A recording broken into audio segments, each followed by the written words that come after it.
also Dimway just knowing that it's okay, we want to be the team to beat them. We know we can. We know we have an impressive record. We know we have an open goal. A Fire Ninja makes them pay and take the early 1-point lead. Although, I guess a miscommunication, lack of communication, game was stunned out. Someone should have told him.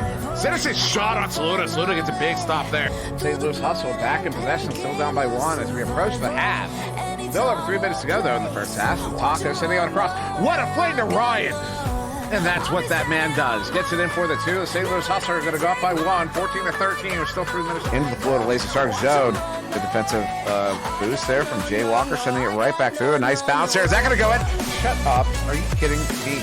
Realistically, known for their passing and their defense. And there it is. Off a feet. Into the bubble.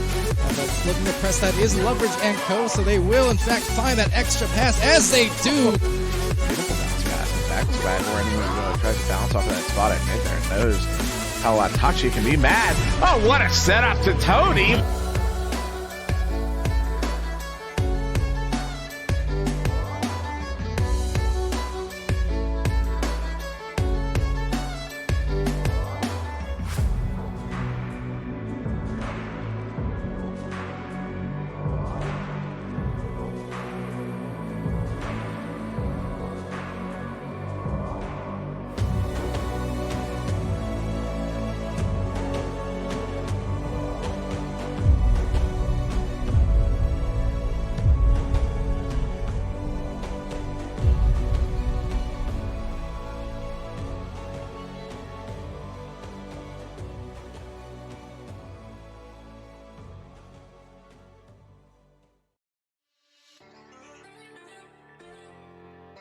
Hey everyone, welcome here to NEPA TV, and we have some awesome Pro Series matches for you here in Week 3.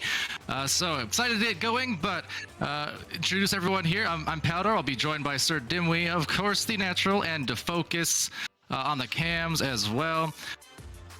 3 amazing matches for you coming up tonight.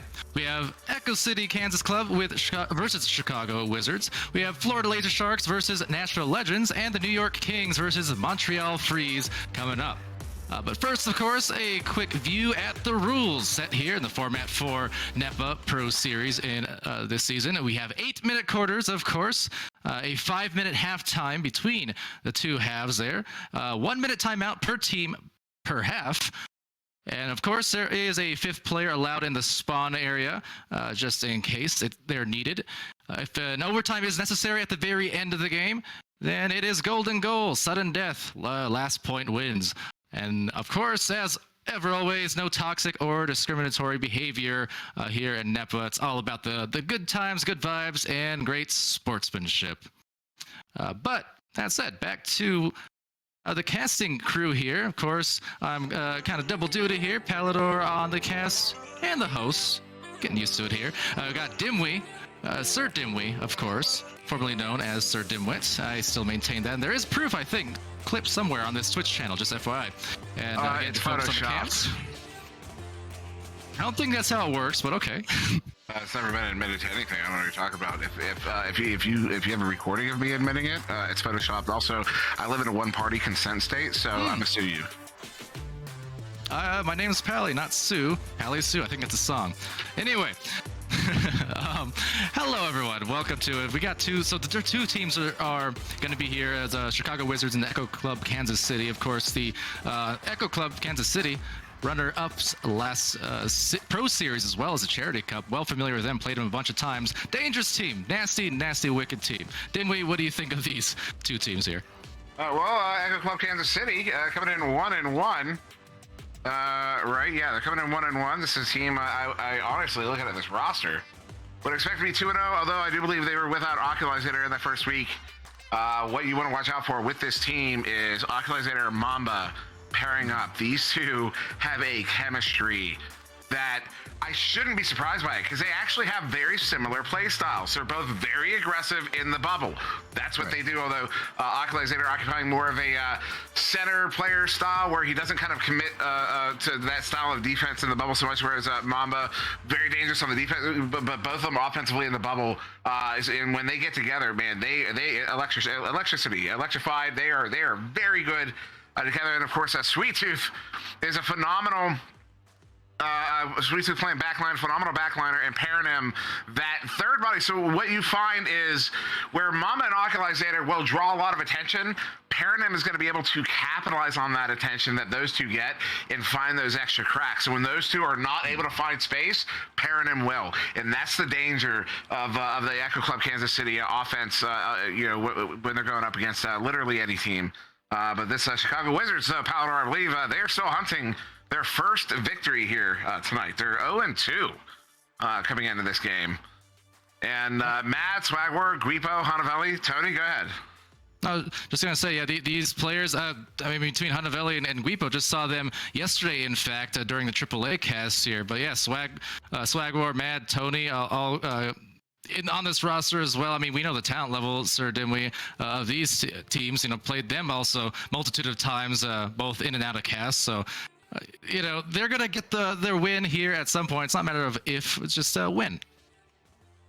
Yeah, it is a matter of when. And I mean, you were talking about a really strong roster here. Matt, of course, famous from Kangaroos days. He was one of the best goalies for a while. Early on in the Kangaroos VRML days, I should say, because if you say early on with Kangaroos, going all the way back to ESL, but early on in the VRML days, Mad occupied that back line on the Kangaroos side and was phenomenal back there. Early on was one of the best goalies you were going to find in the game. So he was one of the first best goalies. Certainly not the first, but certainly one of the first. And he's here paired up. That's your back line. That's kind of your fulcrum. The tip of the spear here is going to be Swagwar. Swagwar has been making a case for himself of being one of the better players in the league, in the world even, and can really fire off when he finds some good momentum. Absolutely. I think this last year or so has it's been the year of the swag for more reasons than I can count. Definitely a top performer in no matter VRML, NEPA, or otherwise. So definitely a player to watch out for. That said, something else to watch out for here as we get ready to begin our streams, of course, are some Easter eggs for the viewers over at home. So with that, every commercial that will be broadcasted during the AAA and Pro Series matches will have NEPA-themed Easter eggs. Some are obvious ones, and some are really hidden. So everyone who can name the commercials and what the Easter eggs are will be entered to win a $250 gift basket plus $100 cash and more. So this is how you enter to win. You just watch the matches, write down the Easter eggs and the commercial, and save them for when we open up the competition. But that said, speaking of competition, I think this one is just about ready to start here. So I am, as always, excited to be on the booth, no matter AAA, Pro Series, or otherwise, and always doubly excited to be casting with Dimwee. Always a fun time after all these years now. Absolutely, it really is. And after so many years, you get really comfortable casting with a certain person. And even if you cast with a bunch of other people, and every cast will be a little bit different, but it's always nice to come back into a familiar setting, as it were. I guess a familiar personal setting. Does that make sense? You know what I'm trying to say. But here's what I want to point out, though, coming into this game. You're my favorite personal setting.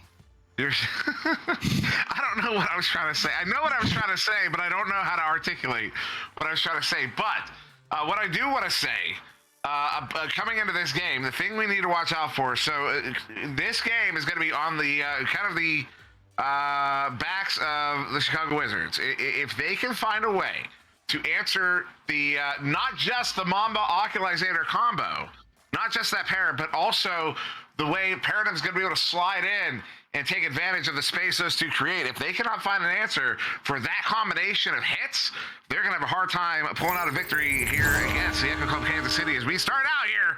Round one underway. First touch does go to the Chicago Wizards, but it will be first grab their Baron for Echo Club Kansas City, turning this one around. That goes all the way to the other bubble and enables a shot attempt, but they do miss that opportunity, unfortunately. So a little bit of chaos after the neutral joust, as is often the case. Quick sets one way and the other across the floor as they set off for the actually slower boost into it, but initially grabbed and now it's taken, just tagged off the goalpost, and it continues in the midfield. And the first shot did come from Oculizator. Second shot came from Hanavelli. So those are your first 2 shooters in the game for each team here, though still looking for a goal. As Guipo near side sends that one, but Baron another phenomenal defensive stop. Turns that one around, and it will be Oculizator there with the pickup. They do have a player down and in there. Is that Mamba? I do believe it is. Who sends that one up, though, off of the barrier, and that was Swag War. Getting there first, and Sweet Tooth does get it collected on the far side there, though, in the zone here is the Echo Club Kansas City up on the ceiling there. Baron, look for the opportunity. Oculizator has one behind the goal. That player was open. No longer, as Hanavelli makes a fantastic stop, but Oculizator bring it back in with most dangerous man in the bubble. Gives that one away. Unfortunately, Lil Guipo with an easy grab turns it around. A mile a minute here to start off this first quarter. And the defense, especially paying dividends for both sides. We're seeing here, I mean, a lot of quick attempts at the goal, but a lot of great hands. And the handles, well, they got it, and it unravels into the first shot for Sweet Tooth, the Sweet 2. And we have broken the scoring ice after a minute 26. Yeah, Sweets is able to capitalize on that. Gets in off a boost with a teammate. I think actually the boost partner was... but Sweet Tooth, the backliner here for the Echo Club Kansas City, is able to make a stop here first, although notable Paradigm not in the game, or maybe they're probably actually playing. Actually, Paradigm is actually they're 2 17s. No, she's 7. Sorry. Yeah, Paradigm not currently playing. Curious the decision there, although I'm sure it's for a good reason. As Maggots picks that one back up, sending it across. Was looking for Guipo. Phenomenal play there. Sweet Tooth turns that one around, sends it away back towards mid. As a little tussle for it. Little tussle, a lot of tussle right now. There's the hustle, and there's a shot. Mamba right down the pot. It's 4 points. So, I'm like, I wonder why they're not playing Paradigm. They're up 4-0. So whatever their choice of the roster here, it is working for them. As Chicago Wizards still looking to get on the board here, almost 3 minutes off the clock, and even without Paradigm, Baron and Sweet Tooth able to fill that gap. Baron, has been playing phenomenally defensively here. Seems like maybe the option here is 2 offense, 2 defense, as Baron has been playing fairly well back. As Mad will send this one up here, Hanavelli at the edge of the bubble. As an option behind, but they're covered. Another option nearby, but they didn't really have much of an opportunity there because they do go to Guipo off. Oh, wow. He is able to sink it. That will be their first goal here of the game. 2 points on the board from Guipo. And little Guipo got a little peek at the bottom of the goal, and with that, their first 2 on the board. Guipo, again, casted yesterday in AAA, and Guipo definitely was popping off with big scoring efforts, leading the way for at least the first half, as I recall, maybe if not most of the game for the team. So definitely a player on the rise to watch out for, as Swag War got the eyes on Hanavelli. Watch out for Hana, and Hana getting stung right there outside the bubble, or on the edge. So it'll be reset to mid, and another attempt nonetheless. That was a phenomenal defensive stop there. Oculizator, he got into that shot lane, and then attacked the pass. Miscommunication there. Swag War takes advantage of it. Hits it for the 3. Chicago Wizards have a 1-point lead. So yeah, Swag was initially looking for potentially the pass, threw a little fake in there, and then kind of redirected the eyes and said, oh, well, ain't that a gift? And definitely took full advantage of it. They're up now because of it. He looked the gift horse in the mouth and said thank you. As Guipo, very polite. Look at that. Look at what a pick back Oculizator. That is just Baron gets a phenomenal stun there, and right nearby. Ock is going to send this one out. They have a player in boosted. Ultimately, it is Sweet Tooth here playing up. We'll opt to send this one back. Oculizator does have to track that one down. Is Ock playing back in this game? That would be interesting. Is he playing... I haven't seen the rollout. Mamba on the far side. What a setup! Oh, Sweet Tooth! Oh my goodness, that was a $5 play with a 10-cent finish. That was unfortunate. Oculizator, they're gonna get an opportunity here. Walking it in 1v4. Will take it in 1v4. Oh, the shot, excuse me, it was 1v3, but the shot will get stopped by Swag, and then we'll get sent away again. 1v3, 1v4, 4v10, doesn't matter. Swag knows the numbers, and really that's just part of his game. He can save that. Will they translate to a 3 is a question. They'll get a 2 at the very least. Picking it up off the backboard, Swag War coast to coast, showing the most tenacious plays on defense and offense. That's why he's in the talks for being one of the best, as he's got 5 points on the board now, also a save on the board. In fact, how this is the case, I don't know. Swag is the only save in this game so far. Well, there's been a lot of Registered. steals, like a ton of steals so far. That much I will say. But, Not according to the game. see, it's one of those cases where, speaking of steals, diving out of there. You know what? I think That it's is on grabbed there. out of the. Well, yeah, I think, grabbed out of the hands, maybe for some reason not counting, but either or. We're the seeing a games ton of them. all that. There it is again. There it is again. Weepo this time gets it in that same pocket, although this time from the front. Somebody clip that. Clip that last stop on the other side there and send it to Dave. Say, A Letterman? What do we call this? Is that not a steal? Is that not a save? Then what is it? Because it should be registered as something. Anyways, put my soapbox away. That's all right. Reach out to David Letterman. You heard it here first from Sir Dimwee, so write a Letterman. That's set back into the midline and to the action. Yeah, it's going to be a pass. No steal. Play from Mamba on the way. Didn't even need to look. Just knew where to be. And that was an excellent conversion.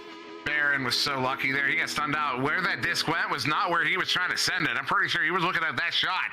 But when he releases it as he gets stunned out, it finds the hands of Mama there. Fortunately, Mama in the right place, right time. See, that is what good positioning will do for you. It will pay off because you will find yourself suddenly, you're like, how am I in the right place? It's luck. It's not luck. It's positioning. Absolutely. Spacing out the floor, but no one there at the bottom of the goal again. Lil Guipo drops the pocket and threes it as well. 12-6, and Guipo coming in and popping off for the 7 points, leading the way so far. Yeah, didn't you say he was playing AAA yesterday? Sure was. Not anymore. Sweet Tooth loses this one, sends it up. See, yeah, Oculator is playing back in this one. Very interesting. Is he occupying the goalkeeper? I don't know. Sweet Tooth's tracking this one down. As you know, we know Oculator is that player that loves to drive in on the bubble. When he does, he's almost impossible to stop. But I wonder if maybe that's a great way to utilize him. Oh, what a setup. Wow. Sweet Tooth's weird. Cutting in, hits it the front side.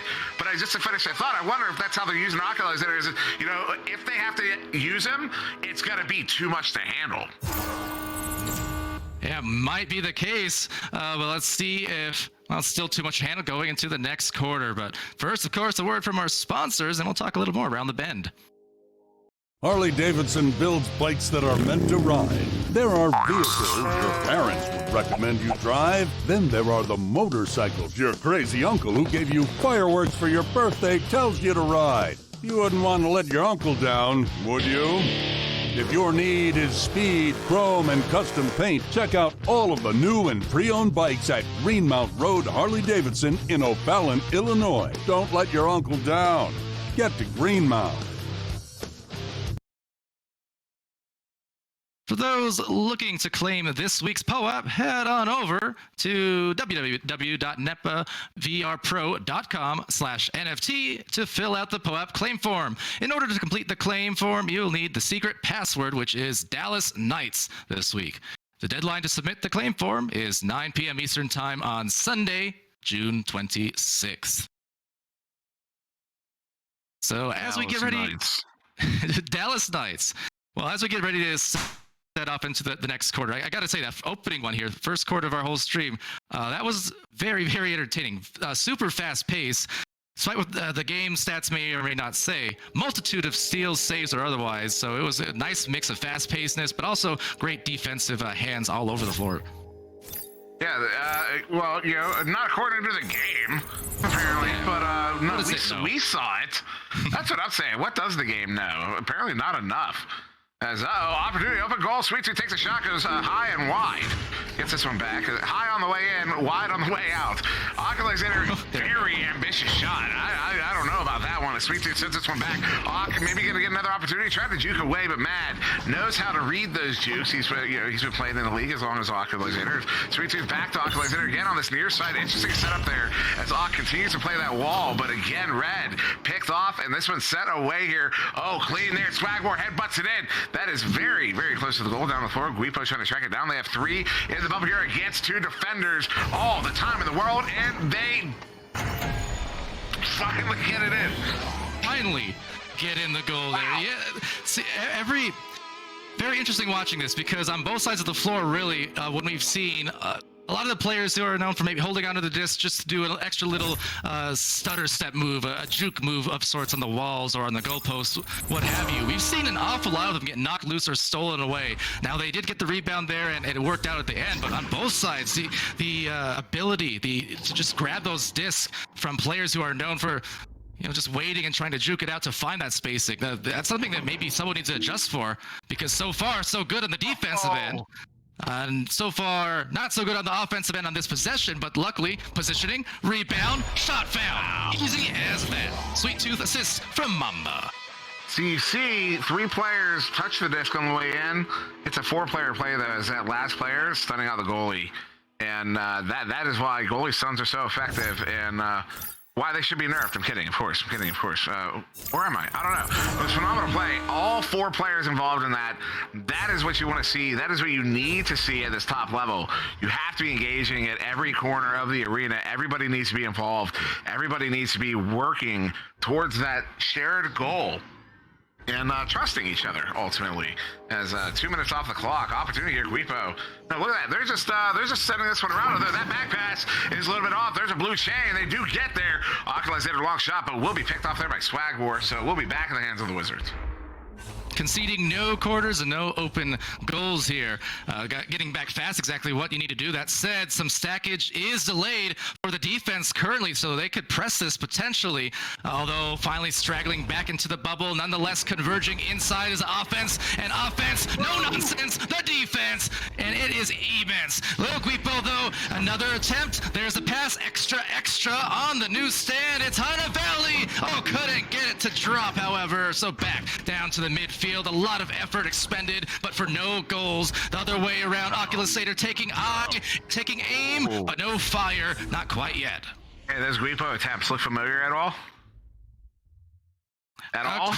Quite, yes. That's a very swag influence there, I suppose, from the back. But that said, also, he's leading 9 points. And also, between swag and Oculus Satyr? No, I was going to say they look like lemming shots. Lemming like to come in from that spot. You're cutting deep right now, Dimwee. We're going back 5 years now. Well, that's how Lemming, I remember when he scored on me, that's how he scored, was right from that spot.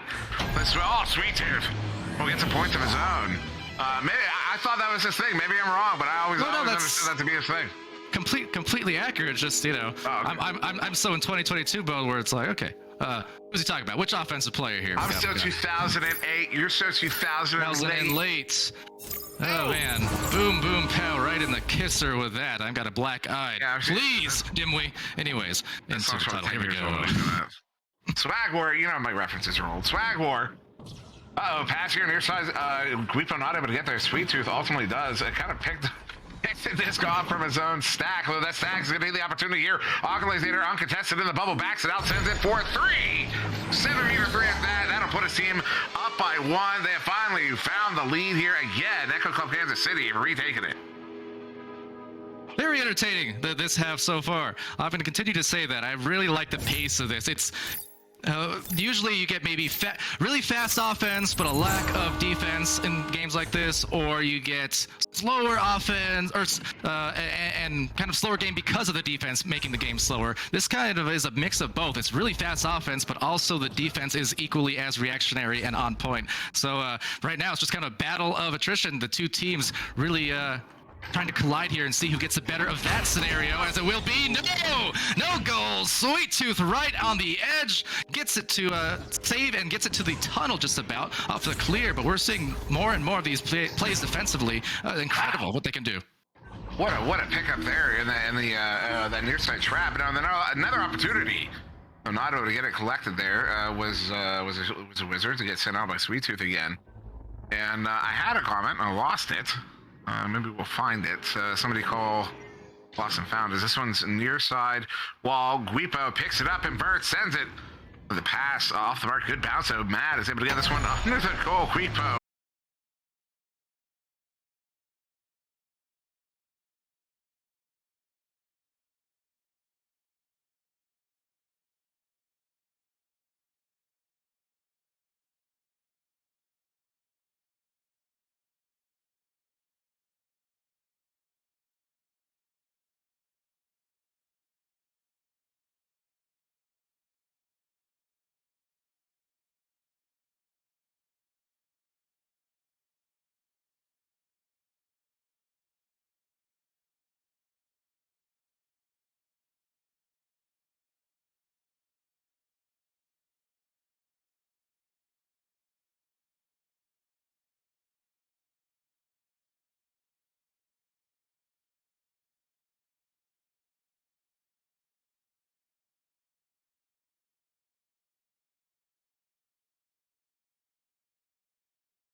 Mamba, whenever they pair up, man, they are so fast. They're on it.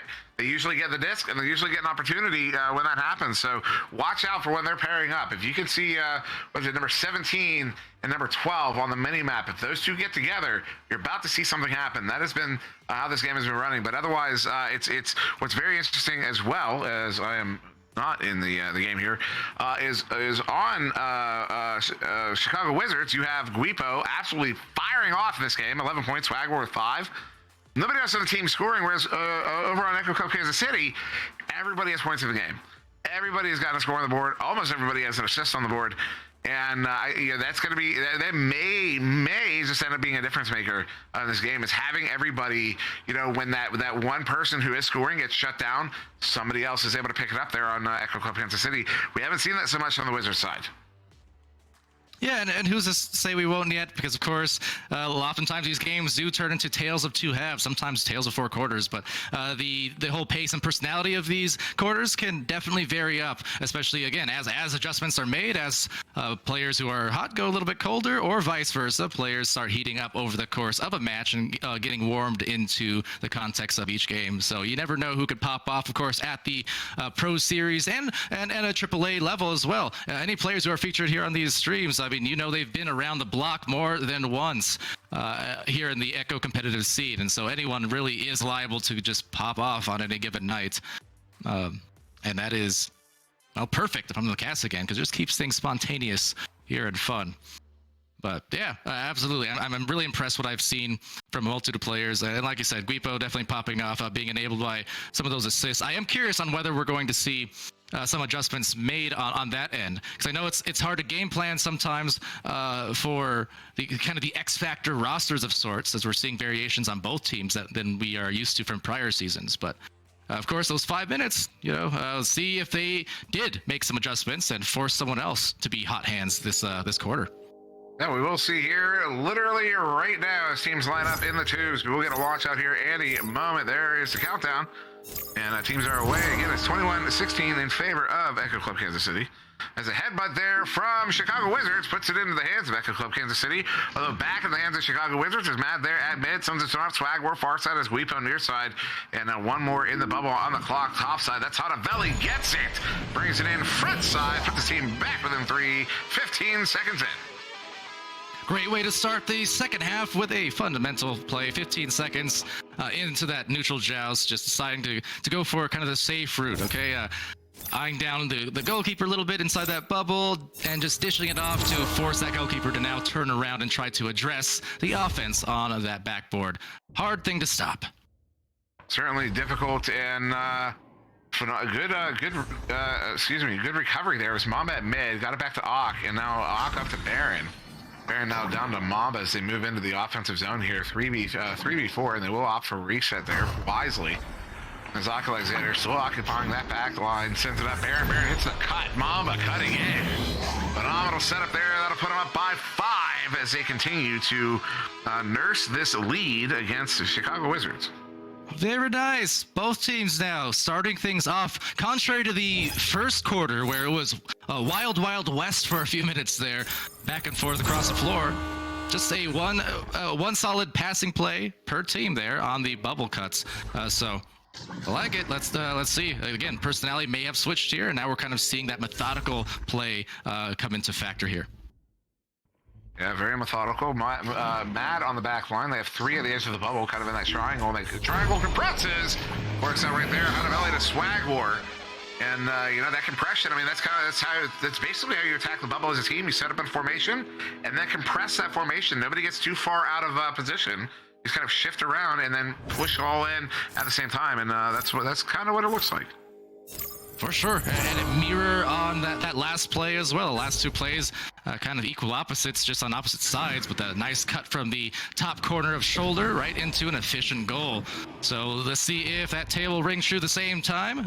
Once more, that cutting play, but no one quite there to receive it. Fortunately, the positioning gets the rebound, so Oculusator will be bound for the floor. Sweet Tooth, ding ding, no winner. That was a top pocket ding, but couldn't quite get the results they wanted. Unlikely that didn't go in, but we see how it goes sometimes, as a possession will still be maintained, ultimately by Mamba, now with the defense getting back into bubble. Yeah, there aren't many sounds that are saltier than a double ding, maybe a triple ding, maybe a quad ding. You know, I mean, more dings would make it a little saltier, but yeah, that's unfortunate. As now this one's sent in here to the Kansas City zone. Oculus are playing it here in the near side trap, sends it through mid. I look for a teammate. Oh, open goal opportunity? No. Sorry, goalie was back. 3-2 sending it. Swagwar with the pickoff. We'll send it right out of the bubble. As phenomenal, good position there. Hanavelli was a little bit out. Lock shot. Is that going to be in? Oh my goodness. Sweet as Honey Hanavelli from the Valley gets the 3. It's tied 23 apiece. Love to see it. Not if you're the defense, but that is also big credit to Swagwar for the great pick, the save on the bottom shot. That really enabled that lane to open up for the nice 3. Kind of likewise, though, that goal was open again. Swag playing that little bit of risk, but it did reward him with the disc, at least for a moment. Alexander, Hanavelli pressuring. As he, Alexander looked for a teammate. It took his teammates a moment to get spread out. They were clumped up a little. Well, they weren't so much clumped up, they were more lined up. They did get spread out, but it's that lining up there. The defense didn't have too much trouble preventing that from happening. Defense did a good job. Oh, Repo. Try to take out Alexander. Wow. The way he moves, he's a step ahead of the defense. Every step of the way up there. Sweet Tooth now on the far side. It's 3 blue, move to the bubble. Orange backing up. Mamba sending this one up here. They've got an opportunity here. 2-2. Yeah, it wants to 2v3 now. So Alexander juking his way in. Oh! The grab and throwing the arms up in the air as if to say, what was that? Guipo and you know, nice grab, nice attempt. I mean, got the hands on it, but Oculusator doing exactly what he does. Just too tricky, and it was too close to the goal to get that save, unfortunately. And you know, we're kind of at the point where Guipo knows. He knows. He can throw the hands up all he wants. He knows. He knows exactly what happened. He knows why it happened. We know. It still hurts. It still hurts. It does still hurt. It does still hurt. You're right. Yeah, you give us some credit. You're right. Sweet Tooth trying to send that one out. Off the Geo. Lil Guipo maybe gonna make up for that. No, well, maybe Matt on the near side. As I stumble. What a move there. Swagwar takes a second. Oh, it's off of the post. Sweet Tooth clears it. Yeah, a little bit broken offensive play there, trying to make something good of it here, and they just might yet, although the defense getting back in a jet. It's Oculusator, the nice grab, jukes around the wall before finding it past the Sweet Tooth. Now Sweet Tooth taking that angle, it's a tight one, is trying to hit that corner, nearly makes it. I can definitely see the intent, and now the results. Baron leaving nothing to chance. They got their sack in a hurry to make sure they can beat that defense for a 3 still yet. So 2 minutes to go here in the third quarter, and Echo Club Kansas City maintained this 5-point lead. It took a minute to get that one back, but they are continuing to manage this small cushion that they have over the Chicago Wizards, who are now in possession. Nice movement there through mid. That chain was not able to keep up with those passes. Although they will get that one turned over. Oculusator, what a bounce there. Gives it right to him. As Baron on the far side, and one more moving up there on the floor. I believe it's Mamba. Of course it is. Sweet Tooth sends it up here, and Baron will get the 1v1 against the goalie. Puts it in for the 2. Puts the team up by 7. That is Baron 8 AR. Oh, I messed it up. Go ahead. OSCAR.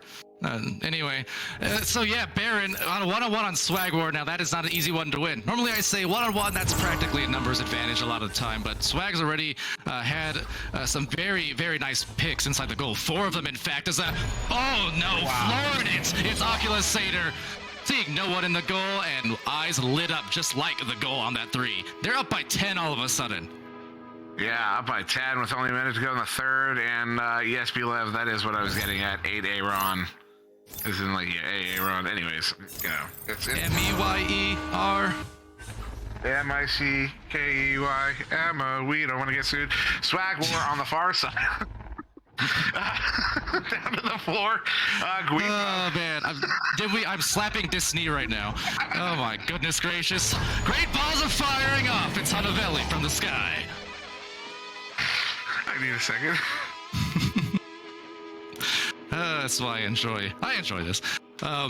Okay, they needed that, I will say, that because the quarter is ending to at least be able to end on a score. Although there's a little time left, that's good news for the Wizards because Kansas City made some big runs here to give them a nice, even nicer buffer in this second half so far. And oh, look at that send across here. They had a little, wow, the margins of error, the margins they're working with in there is just ridiculous that they're connecting on those passes. They weren't able to get the points, but they don't need them at the moment. Up by 8 as we go into this third intermission. Echo Club Kansas City is. They're feeling pretty good. We'll be back in just a moment after this quick word from our sponsors.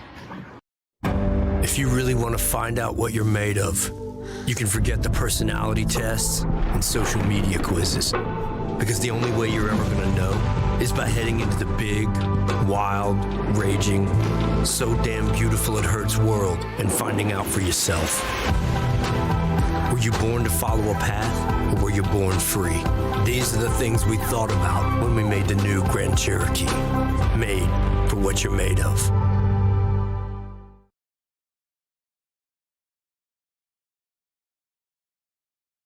NEPA is going Web3 and will be issuing NFTs as a way to reward the community. Anyone who claims one of these NFTs will be eligible for future raffles and giveaways that we'll be conducting throughout the year. They're free to claim, and all you have to do is fill out a claim form, and that can be found at www.nepavrpro.com/NFT. We've got some fun stuff planned, so do not miss out. And I'll tell you what, fun stuff ahead, fun stuff behind as well, because those 3 quarters were insane. But a great job by Echo Club Kansas City to really put on some serious pressure there. They've got a really even-keeled scoring distribution, I will note. 9 points, 9 points, 6 and 7 between Ak, Sweet Mamba, and Baron, respectively. So everyone really putting equal effort here to build themselves this nice little lead. No, they absolutely are. And Echo Club Kansas City, look at the first factor. They headbutt that one. Although, are they there to collect? Oh, the stack there, excuse me, overshot it. Baron, though, looking together. No, it's going to be Ak Alexander using Baron as an anchor. So Ak loses the handle on that one. Guipo getting it picked off. Now sending it across with the Hanavelli a little bit too far ahead. The disc was a little bit too far ahead of Hanavelli. As Hana sends that one up, will be collecting Swag War. Good collection there. Swag War across Guipo. Guipo wants another one, gets another one, hits it on the backhand. Front hand, backhand here. Brings the team back within 6. Oh, did you see the head fake and the pass fake? Was eyeing down that cross pass, and the goalie thought they're going for it too. So kind of fake the anchor towards him, and then reverse that anchor into that Paradigm-inspired type of shot. Incredible move there from Lil Guipo to secure them another score. He's up to 13. Yeah, this he is having a phenomenal game here, and Guipo for pro. Sweet Tooth stunned out. I'm gonna reset there. Trip me. Swagward stunned out. Disc is not where he wanted it. Alexander again there to capitalize on it. Looking to turn this one around. They've got 4 approaching on the bubble. They've got numbers. They're gonna press. Ooh, and Swagward's gonna get it. Excuse me. Swagward's gonna touch it. Kansas City is gonna get it, and they are back up 8. Yeah, a couple times we've seen that play off in a way that wasn't so conducive for the Wizards. Definitely one of those points of could be potential frustration, but hopefully they can move on to the next play there and just rely on the fact, okay, we did everything we were supposed to do. Now let's just execute again on offense like we did the other way around, and we can still be in this game, only down by single digits still yet. Yeah, as Guipo looking to get that one to Hana. I'm not able to get it. Another one past to Hana. Hana does get that one. We'll back this one out as Baron presses. All the way back, it's Matt on the back line as they have 3 right on the bubble. Very aggressive formation here from the Wizards. As a lot of teams, as a shot there off the post, when they set up, usually they have like 1 player in the bubble, another player, kind of pressing it, and then that third player will kind of play out a little bit as kind of an in-pass option. So, oh my goodness, is that on the money? Oh my Alexander, greatness! that one out the chat. Oh my greatness, Dimwee. Nothing you can say about that besides things. What I was trying to say was make that one out to cash. I don't get it. But I can't speak today. Okay, well that's all right because now we're completely free of litigation thanks to that. So don't worry. Swag War here to Guipo. Guipo back down to Swag, taking their eye off the prize, but not Swag War. Got the eyes on the pocket. I've been talking about this a little bit on stream lately. That the two-man game, in other words, the passing between two particular players in rapid succession, right? Because one thing these defenses do a lot is, I mean, they're great, they're scrambling, they're fast, but oftentimes after someone gets rid of the disc, they take their eye off that holder, the disc, that passer, for just that split second, and that's enough to get them to pass back oftentimes and get them a beautiful score on what was a good opportunity there for the three. Wow, Alexander turning that one right back around. And that pass in gets collected there, Baron. They've got a 2v1 right now, and Mamba with the no look. Matt, was that Swagwar actually? I think got the stop there. Says no, sir, on that disrespect. I don't know, he was sending this one up near side. And opportunity here behind the goal there, Matt with it. Stop, Sweet Tooth. Picks it off, sends it away. I was going to say, just show you the power of the mouse. Would you like to join the Steamboat Willie Club? Nothing happens, right? Would you like to join the club? See what happens? That's kind of power they have, even here on Twitch. What's that? The Echo Club, Kansas City? The club. The Echo Club. Gotcha. Yes. Well, right now the Echo Club team here, they are definitely rolling a steamroll of their own here as Sweet Tooth maintains control of the disc, backs it out. They're up by the 9 points, and the time is ticking away. There's still 3.5 to go, but we know this team, we've seen the methodical play more in the second half, and nearly a perfect unintended pass on the cutter. But we'll be knocked loose into the tunnel and then right back to the mid zone where there's an open goal on the other end, but not quite the 3-point drop. Yeah, that one loose far side. It's going to be a fight for it. Mamba gets there, scoops it. Sweet Tooth scoops it back. And look at the way they're passing right now. These are not normal passes. It's just scoop after scoop, kind of backhanding it, shoveling it, shoving it. Doing whatever they can, but it works. It's again, they're playing within those narrow margins. They don't have time to set up a proper throw. They don't have time to set up their practice throw, their accurate throw. They have to use what they have access to, and what they have access to is 0.2 of a second. Otherwise, they lose possession, and look at this. Oh, the shot. Not quite going in there from Barrett. It will turn over. Mad sends that one away through the near side tube. Immensely impressive defense there, but not able to collect the disc, unfortunately. Mamba getting a little bit faster. You mentioned the speed there of Mamba on the floor, and with those stacks here today, playing off there, will it happen again? Looks to be the case. There's that Mamba and Ox stack right on cue. Right on cue. The Mamba pass not on. The Sweet Tooth, good recovery there with his stack, and then Guipo there. Whoa. Long shot. Barrett, is that going to connect? It does. Bottom corner pocket. They connect on the 3:36. Meters out, puts his team up by 12 with 2 minutes to go. We are on the 2-minute warning. A bear in the air and just shooting it away from the long range. That was a sweet defensive play. Not only stunning, but then just making that bottom pocket shot. Just adding insult to injury effectively. They hit that 40 mark now with only 1:50 left to go. Some stuns in the tunnels. Mamba collects, but they feel like they have this one in the pocket here soon if they keep this up. Beautiful plays all around. Hey, Rox, if you could elaborate on that, please. Thank you. Hunter Valley, far side, setting us one up. Minute 30 on the clock in this game. So it's 1 point. Sweet Tooth stops it, turning that one around. Oculator there on the near side.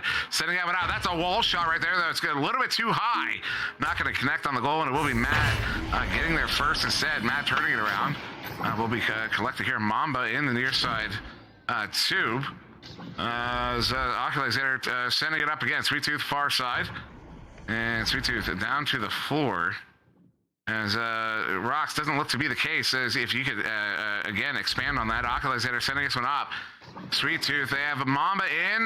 They also have Baron in. They're going to back it up, though. All they got to do is run the clock here. And I do believe we are actually past the point of no return. Probably 4 goals. Yeah, we are. That was about 1 minute was the point of no return. So Echo Club Kansas City will get a victory here, go 2-1. Chicago Wizards will fall to 0-3, unfortunately. As Sweet Tooth stops that one, turns it around 36 seconds. Yeah, time just ticking away now, but this match definitely not decided until the last few minutes. They're still sticking with it. The Chicago Wizards, that is. They are definitely making some runs and not leaving anything to chance. But that said, just too much to overcome on this Echo Club Kansas City team, which again, highly successful last season, to the point that they made it all the way there to the Charity Cup. And runners up in between that and Pro Series 1. Just a tough team to stop. But only a 10-point difference here as we do conclude the game. That will be the match, and Kansas City takes it away 41-31. So now phenomenal victory there. back over to the scoreboard here, and we'll take a look at some of the stats, and also, of course, talk about our picks for Player of the Match, brought to you by Holzhauer Auto and Motorsports. So, Dimwee, I'll throw it to you first. What you got? What you think? I'm looking at this overall. Barron did exceptionally well. 10 points as his team gets a victory here. He got 2 assists and a save. But I have to, when we're talking about the player of the game, this one, it's got to be from the losing team here. Guipo coming in from the AAA, 13 points, 2 assists, 2 saves. He got the most points in the game, although not to go without saying, Sweet Tooth 9, 2, and 6 here, 6 saves. He did really well. Swagward 9, 5, and 7. Well, wow, Swag. Yeah, Yeah. Is there a sleeper award? Is there a sleeper award? Swagward. Jeez, oh man, you almost got me cursing here. Yeah, see, that's why last season I kind of tended to do that. I usually feel like MVP typically should come from the team that won, had the winning effort in a sense, but I always had that kind of honorable mention award, and there's definitely some honorable mentions over on the flip side there. Yeah, I'm still gonna go with Guipo because being a AAA player coming into the Pro Series and dominating like that, I think you easily earn the MVP in this one.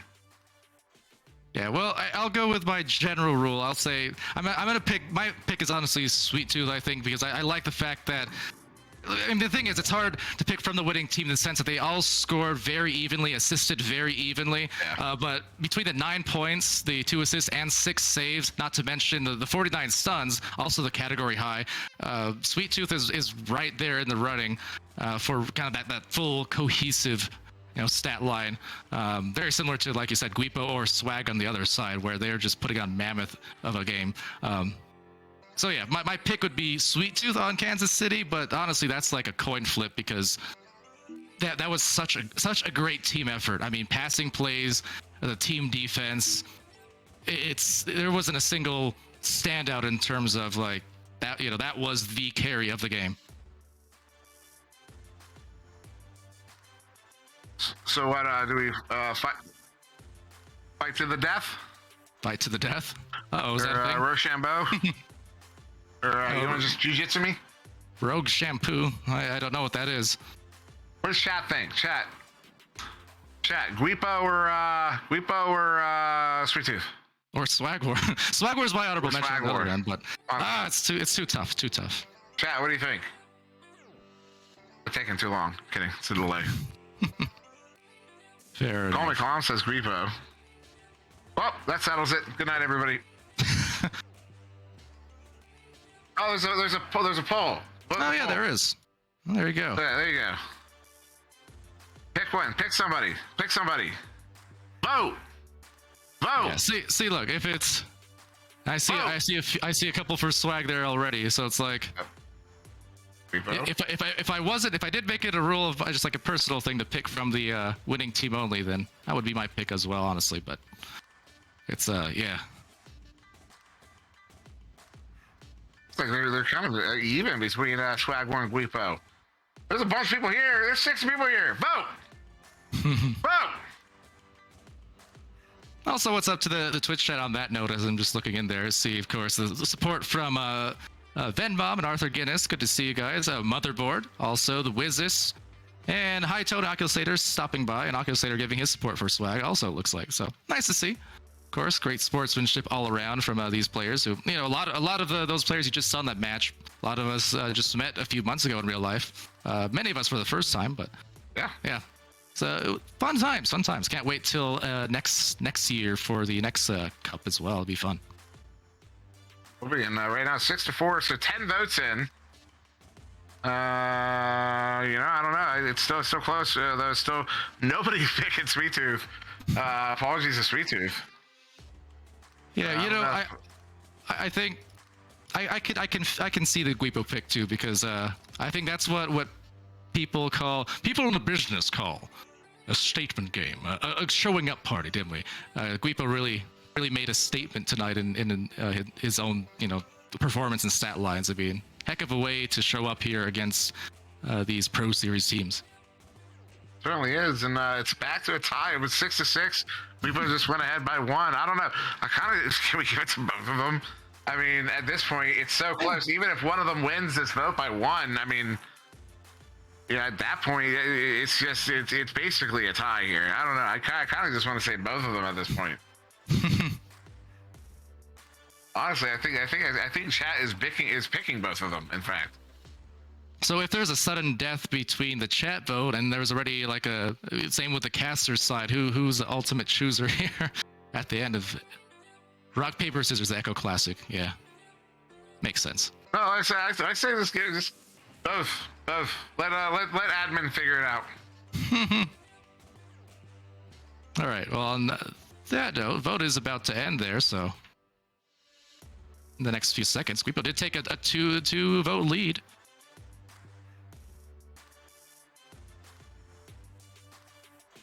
All right, well, in the meantime, as that's just about to expire, actually, it looks like Guipo will take the Twitch vote there you go. On your guys' MVP.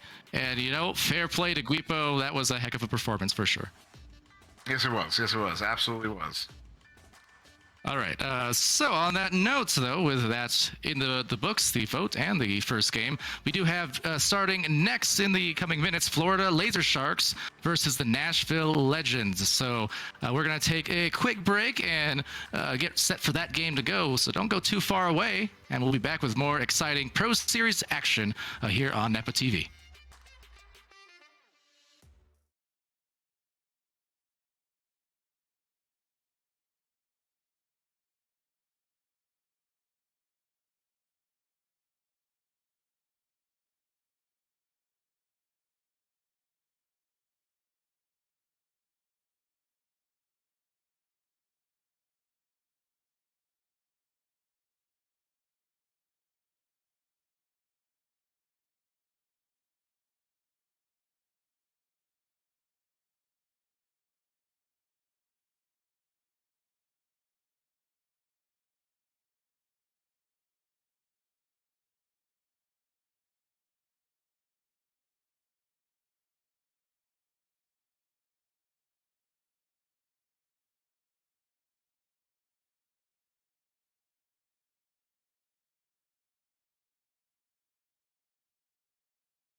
Hello, everybody. Welcome back to NEPA TV here in week 3 of the Pro Series 2. I'm Palador, being joined by Sir Dimwee, or vice versa, I do suppose. Joining Sir Dimwee here, as well as the focus over on the cams. And our second match of the night we've got coming up is Florida Laser Sharks versus the Nashville Legends. And continuing that trend tonight here, Dimwee, of all Pro Series 1 teams on streams for the first time so far this season. That's not true.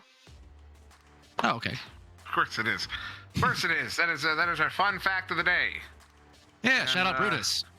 Shout out Brutus. Yeah, both these teams coming in 1-1, Powder. Both of these teams were 1-0. I think that's our only game tonight that both teams will have a 1 loss and 1 victory. In fact, nobody undefeated tonight. There will be another 0-2 team. We'll get to that in an hour. But yeah, both teams coming in 1-1. Florida Laser Sharks got a really good victory last week to get them that first win of this Pro Series 2. Led, of course, by the Jaywalker. Here with Venom, Andy W, A Platypus, and Tamba. Notable that Thunderfoot is not present in this game. So Platypus likely to get significant play time in this one. Curious how he's going to fit in to this roster. I know him as an offensive player. Curious who's going to be occupying the back line, maybe Andy.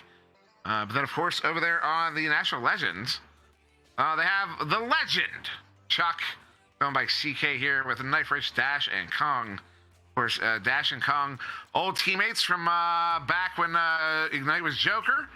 And Kong's still the captain of Ignite. Of course, Dash has been on, he was on, there's Air Knight. Their 5th has arrived. But Dash was on, what were they? 11.5? Oh, past season. I thought you were talking about like last leagues, past leagues, last season. He's on Ignite again, isn't he? Or I think towards the end of the season or something. Oh, is that what happened? I don't remember. I can't remember, to be honest. I shouldn't bring things up. I don't know. I'm like, I should talk about this thing I know nothing about. Yeah, and then rely on Pally to hopefully know what you're talking about too. Well, aren't you the walking encyclopedia? Certain things. But when it comes to roster changes in the modern day, there's so many. Don't rely on me anymore for that.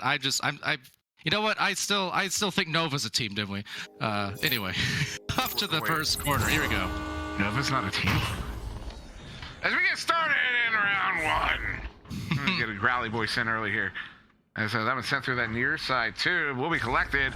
Knife Rich sending it up to nobody in particular. Just wanted to get rid of it.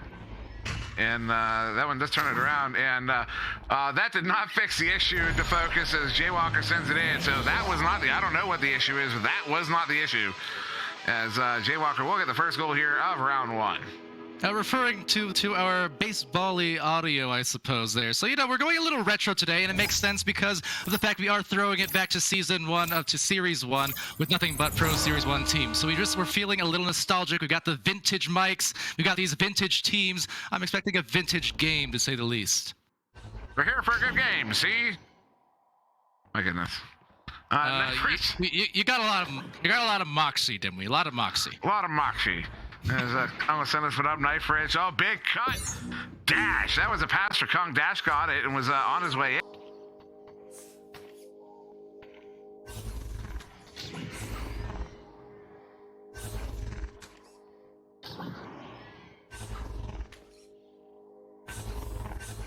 Second with only 1 bounce. It's insane.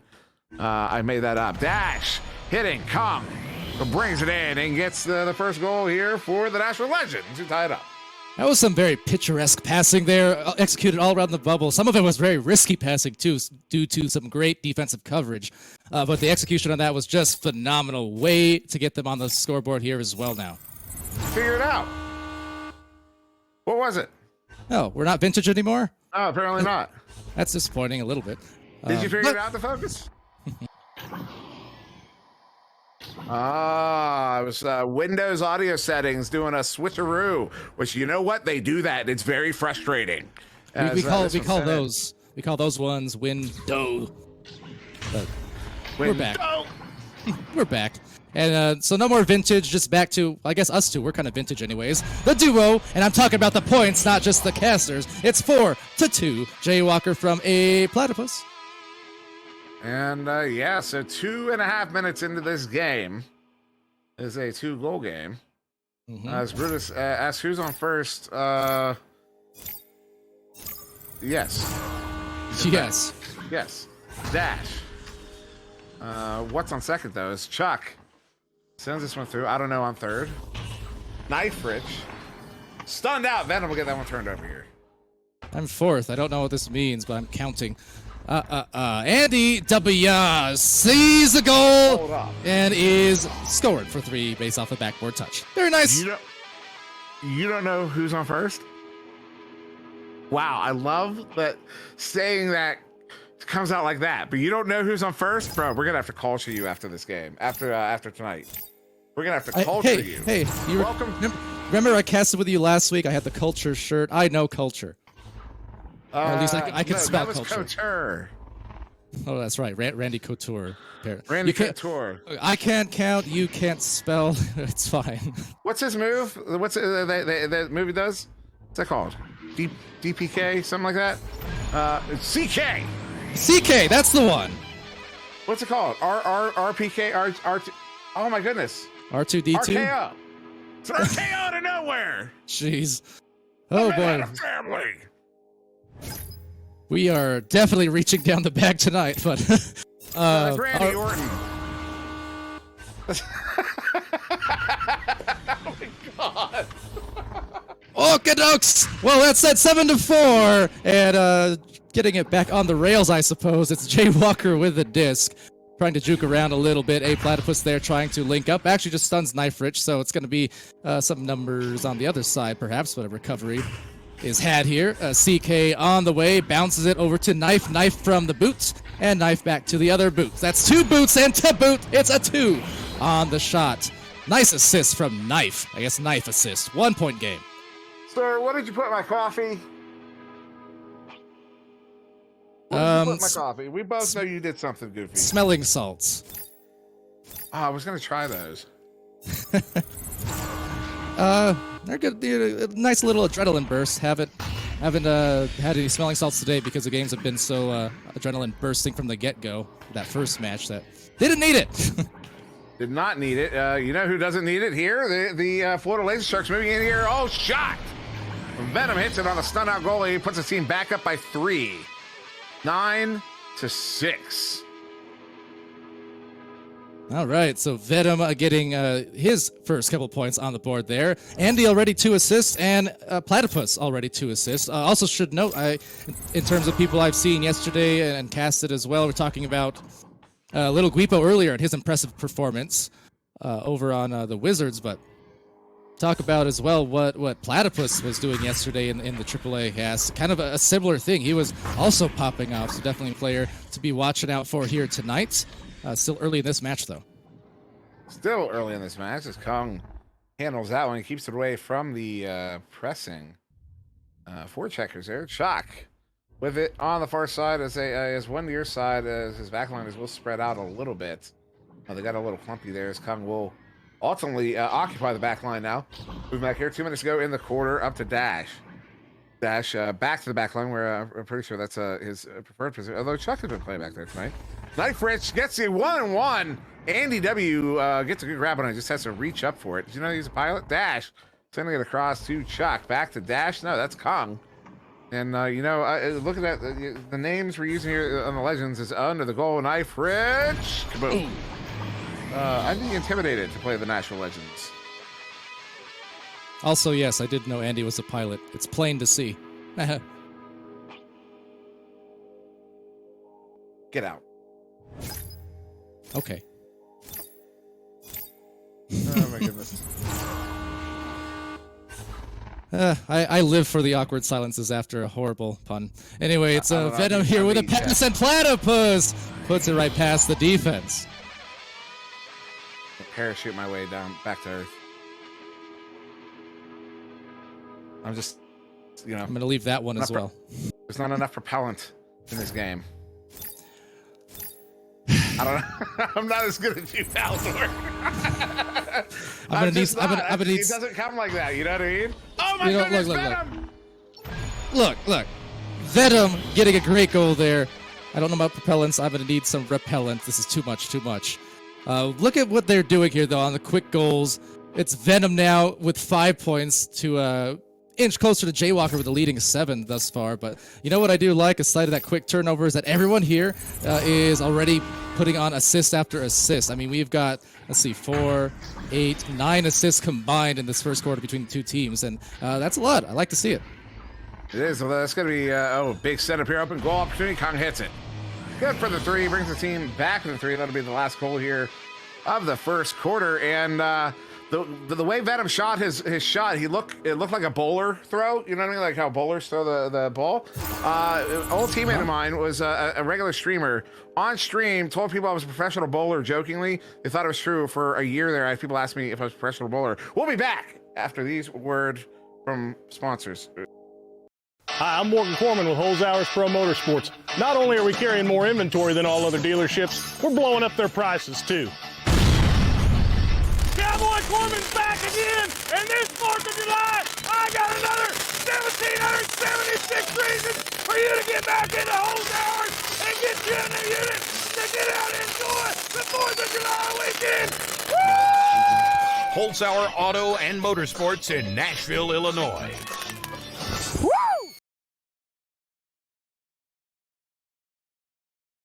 For those looking to claim this week's POAP, head on over to www.nepavrpro.com/NFT to fill out the POAP claim form. In order to complete the claim form, you'll need the secret password, which is Dallas Knights. The deadline to submit the claim form is 9 p.m. Eastern Time on Sunday, June 26. Now back to the cast and back to the next quarter here soon. Once again, I'm Palador, being joined by the professional boulder, Sir Dimwee. What do you think of the first quarter? Do you know where they keep the POAPs? In the at the Vatican. Kids? We're gonna get here in the second quarter. Oh, Vatican. boy. Boy, oh boy, and oh boy. Here we go. Second quarter. Catholic, excuse me. Derails on rails. You are throwing me right now. Anyways, to the midline, it's Jaywalker with a disc here on the second quarter. A very close game, tightly woven between these two teams. High scoring, high intensity. Kung here from the sky will instead pass it off to Knife Rich as they once again execute these beautiful passes with a nice duck as well. They were doing this in the first quarter, couldn't find the execution on that flyby. And Jaywalker getting picked up there. Excuse my impression of Emperor Palpatine. Platypus sends this one up. Nice scoop there to keep it away. No, you are wrong. Platypus sends it to Venom on the near side. I did audition for that role when I was 12. Venom sending it up here in the hands of Jaywalker, bringing it in. Hits it with the anchor 3 on the goalie. I believe the goalie was stunned out, and that'll give a 6-point lead here to the Laser Sharks. Yeah, really use the force on that one. And Jaywalker, doesn't matter whether it's on Legends, on Ignite, Joker, otherwise, those anchor 3s, dangerous from that man right there. Laser Shark. Sorry, not Legends. I think I misspoke. But yes. That's pronounced Miss Spike. Miss Spike. Here. Oh, Platypus really throwing some punches there. Was not able to connect any of them on Dash, but really went for Dash's head there. Has come get this one up here to Chuck, though. That stack very quick attacking, and the pass back looking for Knife Rich. That's why that stack, even though it didn't hit Chuck, was still effective as Jaywalker moving in edge of the bubble. But oh, jeez. Was he going for like a trick move there? Was he doing a little steez? Almost certainly, yes. Yeah, I'm glad it didn't work out, Jay. I just want you to know that. As he makes his way to the far side. Chuck does get it there. His Dash at the nets. Kong on the ceiling. Goes to Kong. Kong looking to go to Dash. Dash hits it on the backhand. Good for the 2. They're back with a 4. Thing of beauty there. Kong, Dash on the connection, and both of those players have been doing that for years now across Echo Arena and the competitive scene, but wonderfully executed play. And as I was alluding to open the quarter, that was what they were doing a great job with in that first quarter, with so many assists piled up between their team and really both teams here.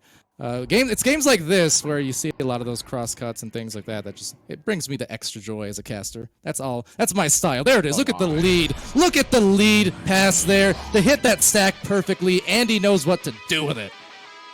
I just hear that call out in comms for that team. It's calm. It's not even like open goal. It's literally just someone goes open goal. I bet you that's what it says. Open goal. And Andy's like, and from here it looks like, like I would be hustling, like open goal, I'd be shouting. But I can tell you, these guys just open goal. I bet it was like good shot. You know what I mean? Like that's how it goes. Jay Walker, you should have gone in because Jay Walker don't miss. Andy W on the far side does get it cleared out. That stack, Platypus able to get there. No, not that. Excuse me, I was wrong. She makes me out to be a liar. Knife Rich will turn this one around. And then the Kong on the back line is sending it up. The bounces there are ultimately favorable to Chuck, who's going to sink that one. Not quite, goes wide. I thought so. I thought, when it's Chuck, you just assume it's in, He's very good from that angle. That right side especially, line drive, and Chuck just driving right by the defense, who dived, but the backboard touch, and no one in the goal. You know where that's going, right back into the tunnels on the spawn. Nice shot, Chuck. And another assist to Dash this time. Also, what's up, Crispy? Also, you got us backwards. I'm Powder. He's Dimly. Anyways, 4 minutes on the clock. Here, 4 minutes left in the half. As Andy W sent this one a far side. Oh, nice relay to the near side. Though that stack. That back stack was waiting for it. They knew it was coming. They're waiting for that second pass. They didn't even have to fight for it. Although Kong will get stunned up. Ooh, Chuck. Almost making something happen. Nice stop there. Dash. Look how aggressive they are. They had the numbers the whole time there. Ooh, that send out not good. But Jay Walker does recover it and does get that one cleared out. That is fortunate, as Nashville Legends did have a 4v3 for way too long, as Andy W will sink another long three. All 6 of Andy's points here coming in this second quarter, in the last couple of minutes, in fact, and both of them on threes from right about that range. And again, will not miss on those open goals. Most players won't. Very aesthetic for sure, and off that joust. And also notably, every player, by the by, over on Laser Sharks now, do have 2 assists each. Very nice, very nice. Very nice indeed, as Kung said that went up, although it's flat there. Into the tube, tongue back all the way down in. I don't know what I'm talking about. That goal is open though. Knife Rich. They've got, well, it's 3v2. The stack gets back just in time, though the shot was wide. Kung sending it right back in again. All the players around that bubble. Very ambitious attack here from the Legends. They might want to reconsider the way they're attacking the bubble, because again, that is now 3 times in a row that the Nashville Legends have had an attack on the bubble that gets turned around into an open goal 3. Definitely a case where you might want to make some adjustments for sure. And even consider timeout. Of course, only 2.5 minutes left in the half, but each team does get a 1 minute timeout per half if they so choose to use it. Just haven't seen it quite yet, but definitely an adjustment that I think, especially in hindsight, you watch it later, you'll be thinking, dang, we gave too many of those because this was a close game. But then 3-3-3, a barrage of them put us down by double digits at the end. And that was really a difference maker, at least in this quarter. But we'll, of course, see the rest of the game in the context there.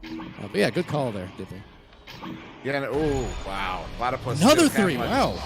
And, this one, so unlike the other 3, so the other 3 were kind of just getting too anxious to score a goal and not taking the right opportunities. This one, they're getting, now that you see the head game starting to get in the way here. You've got to watch out for that. This is what it looks like. This is just simple mistakes. You start making these big, simple mistakes, start turning into major errors. And hopefully they can get it back. No, they give it right back away. As Jay Walker with it, their underhand shot off the bottom side of the cone. Tries to get it back. Will be recovered instead by Chuck. The Nashville Legends really got to watch out here at this point. I would say stop the bleeding. Don't let the other team score at the very least. And I look forward to this this long intermission here to get some. Wow, there you go. That'll help. A little too soft on that handoff pass there, so it made it a picture-perfect pick there for Dash to swoop by and finds Kung nice and soft on the backboard. A lot of time to shoot that open goal, so there you go. The bleeding stopped at least a little bit. I concur with what you were saying, and let's talk about that a little bit at halftime as well, coming up here soon. But definitely what they need now, just keep that up. Don't allow any more scores, or at least in this final 43 seconds, do not allow any more threes, because they've already eaten at least 4 of them here this quarter, if not more. Yeah, and those threes add up really fast. You know what I mean? They add up very quickly. So Venom sends it in. You know, every 3 is 1 more point. I mean, that's how that's, you know. So you got they scored 4 threes on you. That's 4 free points they get out of that. So another opportunity here, edge of the bubble. Andy, how that? Oh, it was just a nice. That was just a nice setup.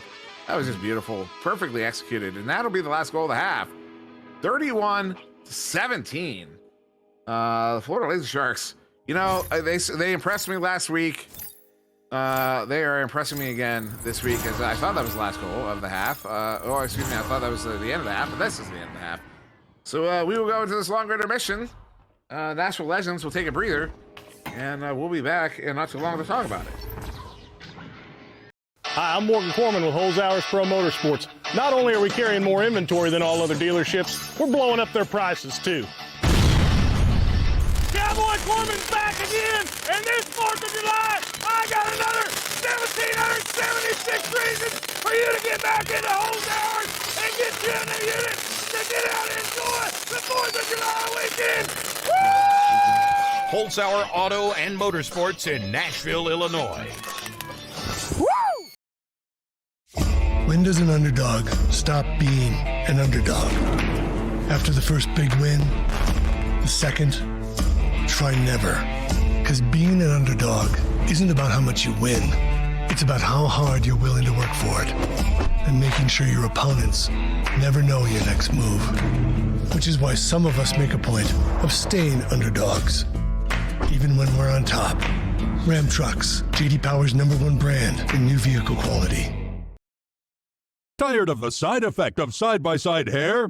Not when you have a Kawasaki. Your love of your Kawasaki Teryx 1000 will save you from side-by-side hair. Enjoy your Kawasaki on all types of terrain and magically eliminate the chance of messy, unwanted side-by-side hair. Go green this summer with Kawasaki. Get your favorite Kawasaki motorcycles, ATVs, and side-by-sides today at Holzhauer Pro Motorsports in Nashville, Illinois. Yeah! Side-by-side hair, just don't care.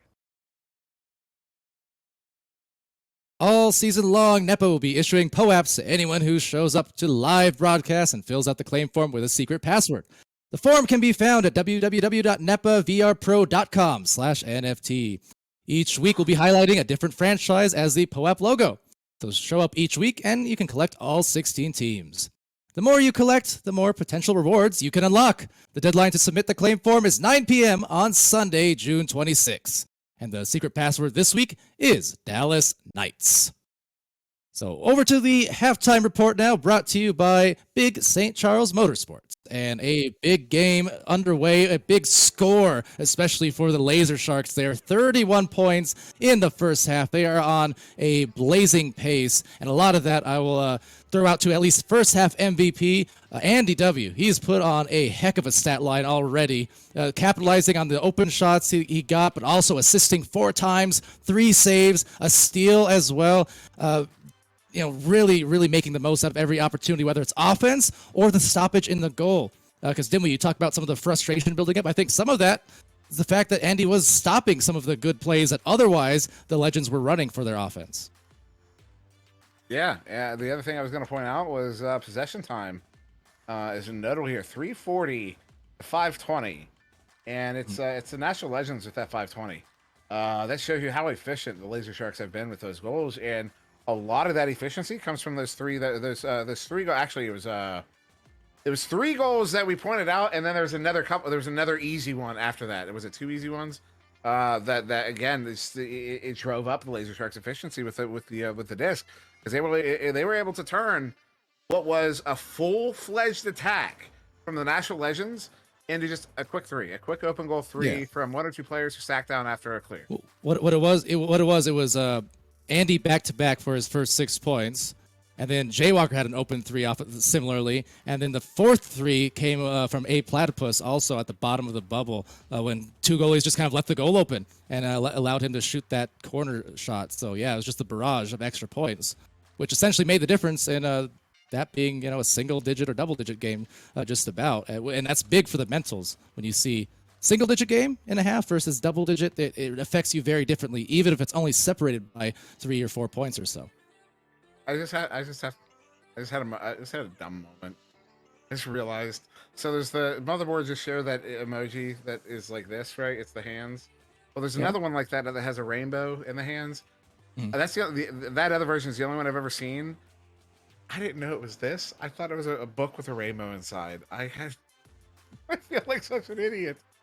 Because now I see it's so obvious. You know what, Dimwee? Maybe you should read more books. Jeez. You know what? You're not technically wrong. Read more books on emojis, is what I mean to say. Oh my.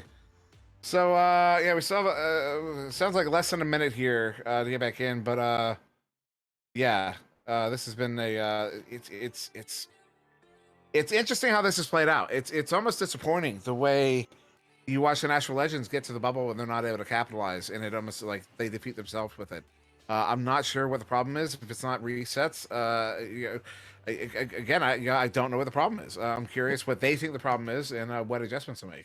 Well, again, I think in the first core, which was much closer between the two teams there, they were executing those plays as you mentioned, and I was loving it. There were so many assists in just the first 5 minutes ish alone between the teams, and at Legends as much as anyone.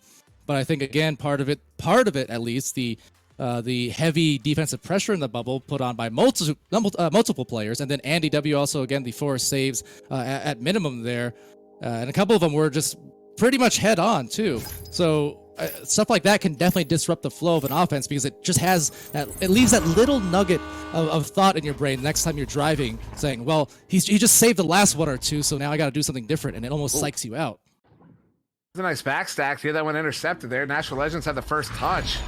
They give it away, and again, yeah, man. You know, it's just a neutral joust, but I'm hoping that's not going to hurt the Nashville Legends too much, because that can. I mean, it looked the same way as all the other stuff. Nashville Legends got possession. They didn't just get first touch; they got first possession, and they gave it away, and it's another empty goal 3. Well, and yeah, that's the last part there is kind of the key part as well. It's not about losing the joust, winning or losing the neutral joust. A lot of time it even goes opposite way, but just having no one even in the vicinity to contest that or rebound it and stack back as an potentially open goal there, just lost off the headbutt attempt. Unfortunately, now Jaywalker taking it back away. So just these little errors, even including that last headbutt, for instance, kind of adding up in a hurry. Jeez, and again, they don't get the 3 this time. But again, I mean, they are continuing to just stack up the Florida Laser Sharks efficiency. It's like the moment that Laser Sharks get the disc, it's almost like they're uncontested. There's no friction. There's nothing in their way. It's too easy for them. They're casting the Nashville Legends in transition over and over and over again. And I don't know. Again, I don't know what the answer is. I don't know where the breakdown is occurring. I'm sure if I was on the team and focused, there's a long shot from Kong that almost goes in. If I was focusing on that, maybe with the team, we may be able to figure it out. But right now, I'm curious. Maybe chat. Anybody in chat? Any idea what is occurring that's causing these goals coming in these transition moments? As another dump in here, they're hoping to get the chain in. Chain's in the area. Nobody's able to get the hand on the disc. And Platypus, that is just so unfortunate. All right, so I can kind of firsthand speak on something similar there too, because this was similar to some of my recent matches and scrims and whatnot, where we recognize the problem. We're saying, okay, we're getting beat off transition here with these stacks. They're just constantly getting to the front first and getting to the disc first if we lose it. And being able to make those minute adjustments, especially in the middle of the match. Wow, what a move by Platypus. Light up the match. That was fire. 20-point lead. Excuse me, but Platypus, dang. But the point is, sometimes making those adjustments easier to recognize, just hard to actually address. Sometimes it's just a case of opting to send a man instead of like on your offensive rollouts, for instance. Sending someone instead of kind of as a receiver to break up the backstack. You can kind of see that backstack looming there. You see how they pounce. That said, if they make the shot, that's an important hit for Chuck. That puts them right at the 20 mark, and that maybe can get them going. Sorry, long-winded, didn't we? But just kind of speaking from the place since I've been there too before. Maybe backstack disruption on their offensive rollouts to sum it up. Yeah, it's fine to have gone on, because I mean it's 17-point lead here to the Florida Laser Sharks. Not that they haven't earned it, but it feels like a two-way thing where sometimes a team runs up like that where they've just purely earned it. And it's, the other team has done everything they can to stop it, and they just, nothing. It just wasn't enough. Where the other team was just that dominant. There's a nice setup there. They needed that. That's a confidence builder. That was pretty. But I totally forgot my point. God, it's just fucking. Oh, excuse me. Your excuse. No, it's from here on. It's just like one play at a time. I think you're talking about how it's just sometimes it's earned, sometimes it's like based on what the other team's doing, and sometimes it's based also on unforced things that you're doing. I think it's been a mix of both. It started with Laser Sharks really buying themselves some great goals thanks to some good defense and then transition offense, and then we started seeing the Legends kind of fall behind on some less forced errors. Goal there, just right open for the dive, after the dive. So it can be kind of a balance there. But I think, as I always say in these kind of situations, you're really just one goal away from making runs. I mean, it's 17 points, it's big, but it's not something that can't be overcome in the amount of time we still have. Yeah, no, it absolutely, 17. I mean, it is, absolutely 5 threes and a 2. That's, I mean, 5 threes and a 2. It sounds like I'm being facetious, but no, that is absolutely possible. I mean, the other team got 5 threes and a 2 to get here. I was going to say exactly. Like, it's clearly possible, and you have 11 minutes. 11 minutes. They're not out yet. It's really a matter of getting their confidence back, and it looks like they may have here some nice disc movement here all the way up to the bubble. Knifers bringing it in. Oh, nice juke there at the last second, and that'll bring him back within 15. That's the 2. Yeah, perfect. And I like how confident that whole play looked. That was more like first quarter Legends that we were talking about earlier, right? Where they were just snappy with the passes. The execution was right on point. They didn't have any unnecessary movements there. Knifrich, moment caught the disc, already knew the number situation in the goal, knew that they had the walk in, and was decisive with the moves. If they can cause, again, another turnover, perhaps, I mean, there you go. Right back into it here. You can make up some big ground in a hurry just off of this defense as they do it again. Here we go. And there was a shot there off of the back of the head. That was unfortunate. Nice. Oh, the stack whoever shoots at, that is unfortunate. As it's sent back in. Got a little volleyball going on. Some beach volleyball. Welcome to the 2024 Summer Olympics here in sunny Venice Beach. As a shot on the far side opportunity. Oh, what a joke. Oh, no. Andy W does it again. Since when is Andy W in the goalie conversation? Oh, he can do it. I've seen it. He is there. And so was the disc, where they just missed, and another backward attempt. No, again, Andy with great contempt, showing the defensive intensity. And again, though, another recovery. Important note here. Almost every single loose disc the last 2 minutes, 3 minutes, they have been going the way of Legends. So still momentum and tides potentially shifting here. A minute left in the quarter and looking for control. A pass over, a rollover, a shot under, and they go over for another point. They bring it within 13. I would like to point out that Chuck pulled that spin move on none other than Jaywalker. That is notable. If Jaywalker's mom is watching, I'm not picking on him. I swear, he's just that good. So when somebody does something like that on him, it was a great move. Absolutely. And I will point out too, Truck did go to that well twice. The first time he split 2 defenders and it was saved by Andy. That time he did the spin, but he painted the pocket instead of getting close to that center mass like the first time. So see the adjustability. Same move, but a different finish will bring you success. And that said, success is the name of the game for Kung & Co. as they are back in this one. It is only an 11-point difference towards the end of the third. We've still got ourselves a ball game or a disc game, as the case may be. We absolutely do. Also, it is a ball. There's a ball. There's a ball around the disc. It is a ball. We can call it a ball. You're allowed to call it a ball. A ball-shaped disc, I guess. Somebody is super triggered right now.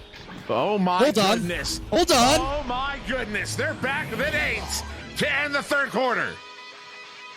What a run.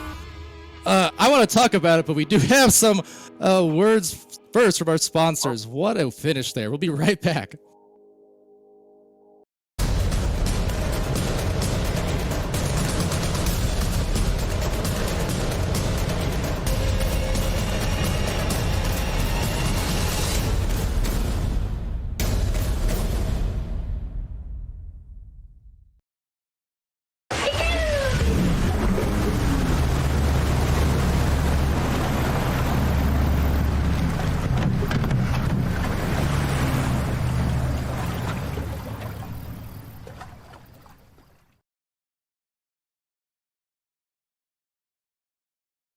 NEPA is going Web3 and will be issuing NFTs as a way to reward the community. Anyone who claims one of these NFTs will be eligible for future raffles and giveaways that we'll be conducting throughout the year.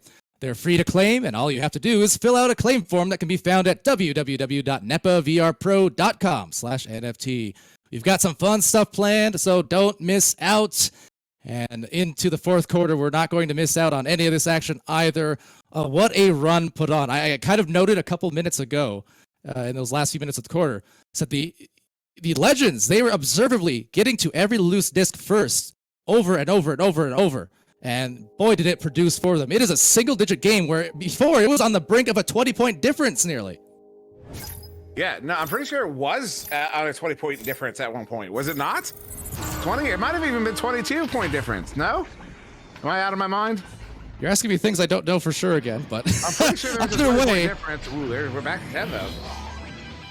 Yeah, unfortunately, on that one, kind of a mirror of the third round joust, right? A full commit there, and then no one in the bubble to defend should they lose the joust. So a little bit of a miscue on that particular one, but still. So, yeah, so a good answer there for the Laser Sharks after that intermission. Allowing the Legends to know that they are still here. As dash, quick pass, long pass, Kong open, goal line! Oh, that was so close. Wow, that was, he wanted it, I wanted it, we all wanted it. Let's go get some ice cream as Chuck picks that one off. So very nice stack there, a boost back for Chuck to get the disc, and this at least buys a few extra precious seconds for the defense to get back into the bubble. And now they're causing quite a lot of disruption, although leaving, and ooh, it's one of those dives where the idea was potentially right. I think the timing was about a half second off there. It was a long pass and it was a slower one, so I don't blame the dive whatsoever, but that gamble did not pay for them. No, that did not pay off. It's back to a 12-point lead. And the National Legends, after a phenomenal start to comeback, are struggling a little bit here. First minute and a half of the fourth quarter. That's another big turnover there. Uh-oh, Andy W. up to Platypus. Underhands it, gives it all. Big stop. That was for the clutch there from Dash. You got to watch out as Platypus will sink that one in on the most athletic man in the game. Seeing some tremendous goalkeeping from Andy W. tonight, but of course you cannot forget about Dash, who has been there, done that, especially, again, as one of the prominent figures in Echo Arena's history, especially on the goalkeeping end, back when there were no such thing, except for Dash and a select few others. But yeah, another run being put on. You got to wonder if maybe, hold on, a big shot. Wow. Oh, no. You got to wonder if maybe the Legends run in that third quarter has woken up a sleeping beast, a sleeping shark, as the case may be, because they are sharks. They're flying. They're smelling blood in the water, and they're scoring again to press on 47 on the points total. Yeah. All right. Okay. So earlier on, I said that the Laser Sharks, yeah, they worked for it, but the National Legends are still kind of giving it to them. At this point, I just said no. They have worked for it. They have clearly put in a lot of work in the off season. They've been putting a lot of work in here week to week. As Platypus, long shot of the empty goal. Oh my! You know you cannot let up on you cannot let up ever.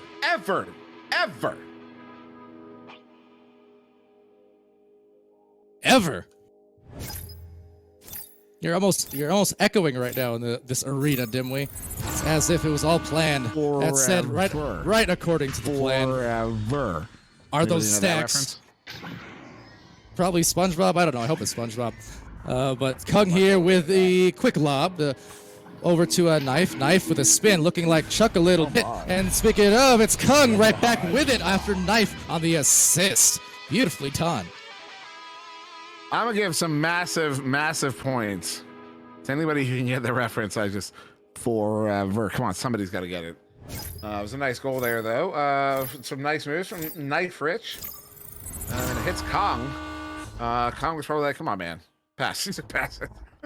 Though he did make some nice space for Kong to get that goal. As immediately the Laser Sharks find themselves into the offensive zone here. Andy W. Continuing to occupy the back line. It was the Sandlot, by the way. As Venom here on the near side, of course, that is an early 90s reference. Oh, nice shot. Jaywalker almost gets a recovery. Instead, it will be Knife Rich again. Though cannot get that one cleared out through the near side here. Big Rome, I already said it. You can't do that. What's your delay? What's your delay? Like 5 minutes? Andy W. Uh-oh, bounce shot. We saw one from Oculized earlier. That did go in, but Andy's does not. And look at the bring in here. Nice. Andy W. is pulling out all the tricks in this game. Throws up the defense with the quick fake and then the up and the under, and you see the results of that. Another score. They have broke that half-century mark, 51 points on the board. Of course, Legends still scoring in, well, scores as well. They've got 33, which in a normal game, that might be enough. But this one is just pressing on into a high-scoring affair as a stun right below. There's Venom dislodging, sending to Platypus. Platypus with a handoff to Andy. Andy coming in hot. Andy with no shot because Dash is able to deny. And they will have the possession once again. Left lane into the pass to Kung. Kung eyeing it down. There's some goalkeepers in the way, but a nice threaded pass to Dash. Dash trying to put on the shield, loses the handles on the disc for a moment. Jaywalker now waving around and just trying to juke effectively, in fact, before they bounce reset over to Andy over in the goal. Effective juking. Oh, ugly bouncer. Effective juking from Jaywalker. Also a little manic juking. So yeah, he was very, Chuck. Stunned out as he sent the pass out to Dash. There's clearly some communication there. Chuck now with the scoop sends it in, but nobody in the bubble there to receive it. Andy W is going to handle that one easily and cleanly, though. Knife Rich, what a grab there. That one was a send out. Look for Venom. Venom stuns out Knife Rich, but the pass still across to Kong. Kong over to Chuck. What a read there by Jaywalker. Disc is loose. Opportunity Dash. Oh. What happened there? It goes in off of the head of Andy W. And that is a proper goal. Nashville Legends are back within 16. Yeah, nice almost stop there from Andy W, which does put him at 6 saves thus far. And he has had some sick saves at that, but that one being powered right through the dome, and less than 2 minutes left here for the Nashville Legends to get some more scores. A Dash definitely not going to allow more than he has to. Just has it eyed down perfectly in those one-on-ones. Really tough getting it past him oftentimes, as Venom now does rebound and just eyeing maybe one more attempt. There you go, Platypus with the assist from Venom that time. Go! Sorry, 125 on the clock. I'm not going to do the whole thing. I can go on for a while. I won't. You won't. I won't. I could. You could. Good. 18-point differential. With a minute to go here, we are past the point of no return. This will be a victory to the Florida Laser Sharks as we close out this final minute in the game. Setup. That's a perfect setup, though nobody gets a boost in. Jaywalker will get it collected on the near side. Somehow does not come away with it, though. Shock, long shot up a goal, hits it. Oh, yeah. 15-point differential. But Chuck does. Left, right, doesn't really matter. If that goal is available, he'll hit those long bombs. One of those players, again, if there's no one in the goal, his eyes light up, or at least I like to imagine they do. Yeah, oh yeah, you know it. He is, he's been hitting those long bombs for a very, very, very long time. Well, relative to the age of backup. As a nice turnaround from the Florida Laser Sharks, though they're looking to get, not going to get that goal there. So they will go 2-1 here on the season. The Nashville Legends fall to 1-2. Although phenomenal, they almost got that comeback and just so in my opinion, what happened was early on, and that was close. Early on, Florida Laser Sharks and Nashville Legends both work to give the Laser Sharks that big lead, and the Nashville Legends put the work in to come back, and then Florida Laser Sharks put the work in to come back up. Laser Sharks made me eat my words a little bit, eating some crow tonight. I'm fine with that because it was a great performance from both teams, and we saw some phenomenal top level Echo Arena. Absolutely, but first, just to recap this match, of course, we'll talk about the player of the match, brought to you by Holtzauer Auto and Motorsports. And for this one, a lot of really dominant efforts. We were one Venom goal away from having all 4 players with double-digit scoring, which is an incredible mark to hit. Venom had 9 points, I believe, and yeah, so right on the edge there. Everyone on this team was producing offensively, defensively, or otherwise. For me, my pick here, I think I'm going to stick with what my first half MVP was. Andy W. Did it in the second half as well. If he wasn't scoring, he was assisting. 5 of them, in fact. If he wasn't assisting or scoring, he was defending. Got a save and 6 saves and a steal. I mean, you couldn't ask for any more on either side of the floor. So he's my pick. I'm gonna concur. Because yeah, like I said earlier on, since when is Andy W in the discussion? What I meant to say was, since when is he in the discussion of top goalies? Yeah, why I've never even talked about Andy W as a goalie. He's always been someone I saw as an offenseman. And here he not only is he a goalie, he is damn.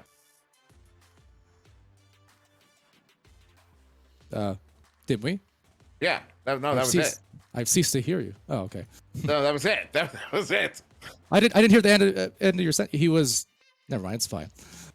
He was damp. He was damp. That's what I heard. That was the end of my sentence. Oh. Okay. Well, in that case, yeah, Andy. I guess we're in agreement for once. But absolutely, Andy. It kind of reminds me of, like, there's a few players like that where you know them and appreciate them so much for their offense, they kind of take you back when you do see their defense. Not because it's not that it's not within their wheelhouse. It's just it's not what you've been known to call out all the time. So you're exploding because they just made a sick offensive play, but then they come out of nowhere and surprise you.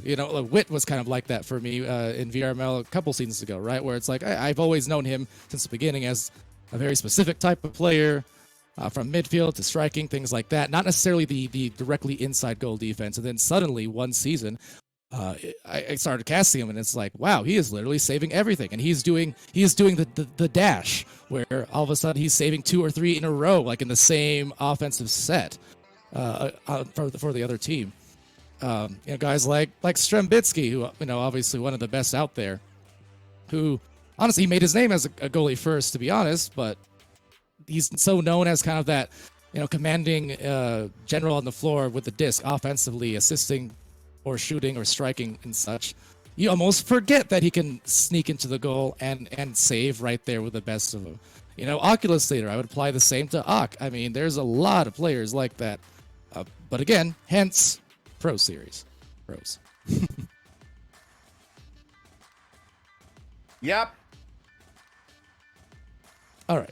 So with that, we're just a few minutes away, it looks like, from our next game coming up soon, which unfortunately I did lose my notes. So if you can save my butt, Dimwee, that'd be helpful. Oh yeah, I got it right here. New York Kings versus Montreal Freeze. Strembitsky, speak of the devil, versus Ender.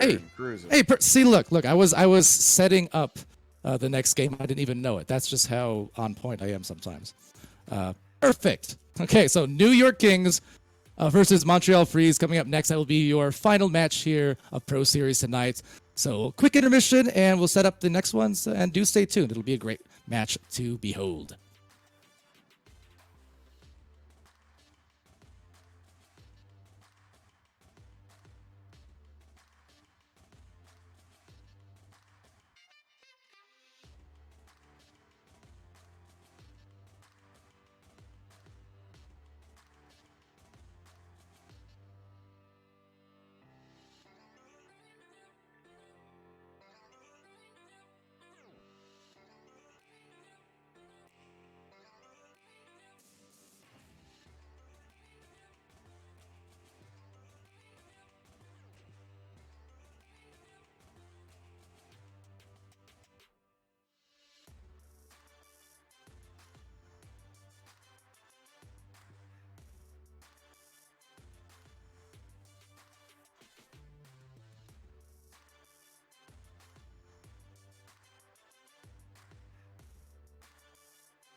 Hello, everybody. Welcome back to the stream. We are here for our third and final match of Pro Series tonight.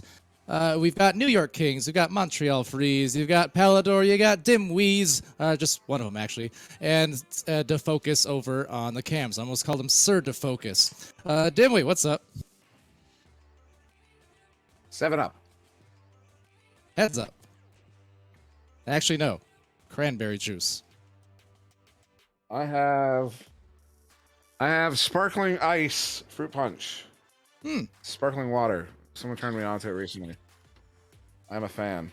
And you know what? The Focus has plain old water. The healthy choice. The healthy choice. Honestly, approved. Yeah.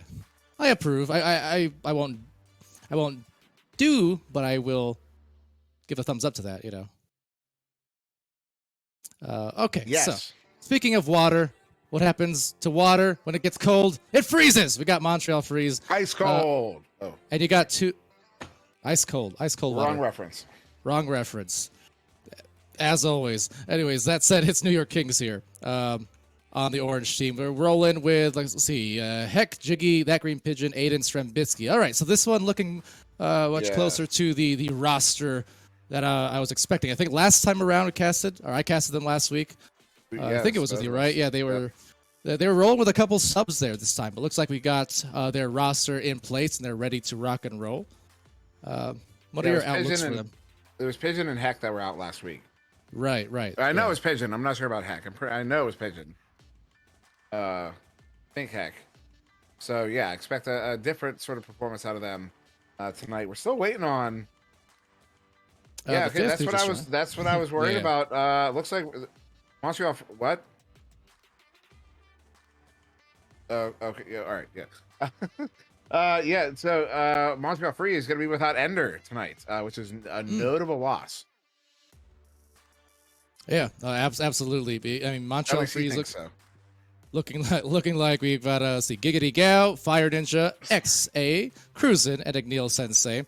Man, wouldn't be a stream with a Freeze or Instinct, as the case may be, last season VRBL without Dimwee just going off on Ender. No, because I went a little hard on him the one game. Sometimes you go a little far with a gag, and you realize maybe I should have stepped back. So that was different. But I will say, Igneel Sensei is a player that has been coming up and is exceptionally talented. So if that's the fifth here. They're not looking bad, even though not having Ender is I mean that's a big gap. We've seen it a few times tonight already, right? We've had Lil Guipo. Yeah, we haven't seen Ender in any match. game tonight.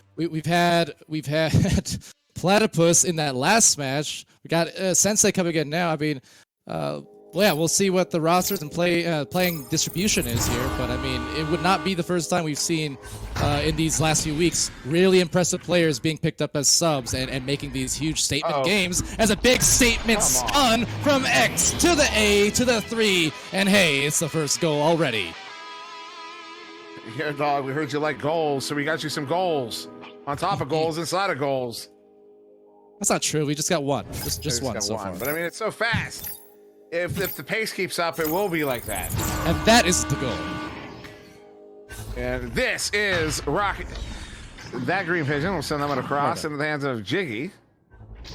We'll back that one out. See, that's I think this is we'll see. But anyways, Jiggy moving up. Pigeon is one above. Heck, Shrem playing the back line as I believe it was Jiggy. Strembitsky now with it. Was it XA that got that turnover?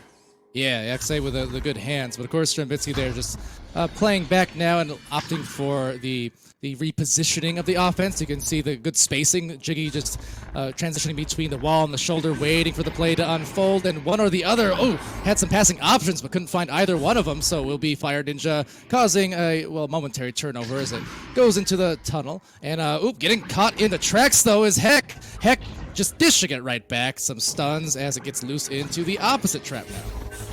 Pigeon pulls off a nice shield there on XA as Strembitsky. Oh, big send up, big send across. But a good play there by XA, who gets a shield off on his own. And the Fire Ninja trying to well, he does get there. Pulls that one off of Strem. and sends it through. But there's a orange stack closest. A scoop there by that orange player. Didn't catch the name. The Pigeon will get that one there with Jiggy. They're going to dribble after this one. Defender is not able to stop them, but they overshoot the disc a little bit. Bounces they were not looking for, but Strambitsky hits that one, gets his team's first goal of the game. Good for the 3, and they've tied it up. Right from that Strambitsky, and you know what he does with open goals. He bombs them in a good way. In a good way. I know that can kind of be construed both ways, but he bombs them in a good way. Yes, he does. In a fantastic way. As Cruzen sending that one up. The bounce is there, though. Not good. To the far side. It will be Strambitsky with the pickup. Sending this one up. Oh, what a setup. Goal is wide open. Cruzen was out. Trying to cover that cross. It's not good enough. And Hack will put that one in for the 2, putting his team up by 2. Not a ton of wiggle room there on the pass, but it was placed just accurately and quickly enough to still slide past any potential interference. And good decision making to find that number situation and an open goal ultimately off of it. I love those kind of passing plays, and when they work out, so does the offensive player. Eck had the easiest job in the world thanks to that pass. We'll give it a go here between XA and Fire Ninja. XA pushes up, and then we'll offer that reset there to Cruzen. Now all the way up. That was a good give and go, and then they have one cutting in here. Fire Ninja gets 1v1. Oh, off of the head of the goalie. Good place over there by Hack. Playing back in goal here for the Kings. Another opportunity does not connect. And there, almost. But Hack will again get another stop there. But Cruzen will get this one picked up on the far side. Actually just got a giveaway there to Pigeon. Loses handle on it. Goal is open for a moment. Fire Ninja bringing it in. Oh my goodness, Hack again. That's 3 in a row. Incredible defense here being shown. Some steals, stuns, and saves all bundled up in a nice gift that they call their defensive set. Can they do it again? Ready, set! Giggity Gow gets the goal. 5-5. So you go, and notable, this is a relatively, well, I guess not that low scoring game. No, actually, this is right about average pace, in fact. About a goal a minute. And 5-5 at 4 minutes means, if that pace continues, it's a 40-40 game at the end. So this one right now, it's within they're within a hair of each other as far as the race is concerned. Of course, it's common wisdom that the first team to 40 gets a victory here. This is one of those games we might see. Whoop, Fire Ninja 4-3. So you said just a hair and something about a race. I thought you were going with like a tortoise and a hare reference. Went totally different direction. But yeah, first to 40, absolutely. You can call that whole game 40 chess. Not that clever.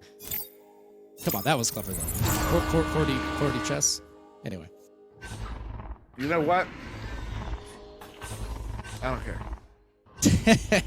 Well, these teams certainly do. Playing that numbers game, both inside the goal and just on the scoreboard in general, as Jiggy secures the handles on the disc. A 3-point differential here, less than 3 minutes left now, as some great midfield defense comes in from Fire Ninja, but unfortunately they could not recover. Strambitsky there playing the lanes appropriately as they back it out to Jiggy. Jiggy now forwarding it to Green Pigeon. Green Pigeon swinging and not missing. That's a hit. Jiggy with the assist, but there's that little, the carousel type move, right around to juke the defense, and then you find an open goal. And the goal was open. Cruzen came out to protect the pass lane. He read the pass, he attacked that pass, and there was no pass. That's just how it be sometimes.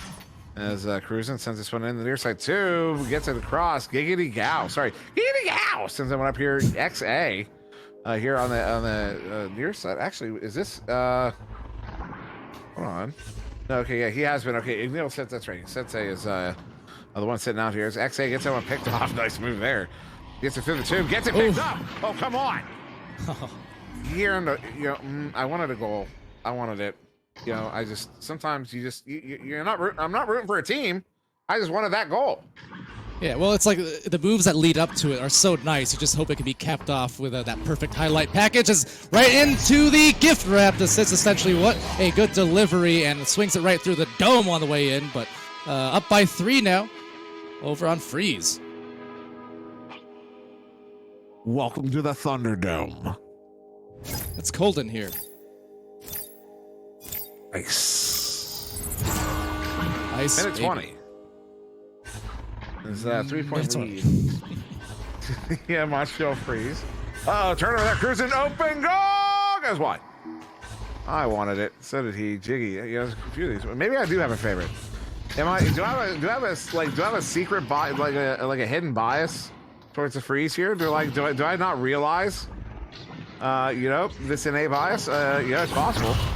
I am a 21st century man. As Jiggy stunned out by Fire Ninja. And bouncing over to Jiggy, let's see if, I don't know about the bias, but see if they can buy this. They say bite this. It's Jiggy with a nice dunk right underneath the feet. And that's a 1-point game. I love the passes. I would like to point out that identifying and explaining the mechanics behind a thing is not the same as endorsing the thing. Yeah, I just want to point that out there to focus. What are you talking about now? Yeah, no, the chat has no idea who I'm talking to or what I'm talking about. You good there, did we? That's literally just us two on this channel right now. Oh my goodness. Oh, the voices in my head. XA, edge of the bubble, pulls out the staircase. Oh. But the pass across does not connect. 5 seconds ago here as we count down. Maybe one more opportunity. Sends it in. Oh! And that'll end the round 10-9 in favor of the Montreal Freeze as we go to our final first intermission. We'll be back in just a moment. Hi, I'm Morgan Corman with Holes Hours Pro Motorsports. Not only are we carrying more inventory than all other dealerships, we're blowing up their prices too. Cowboy Corman's back again, and this 4th of July, I got another 1,776 reasons for you to get back into Holes Hours and get you a new unit to get out and enjoy the 4th of July weekend. Woo! Holzhauer Auto and Motorsports in Nashville, Illinois. Woo!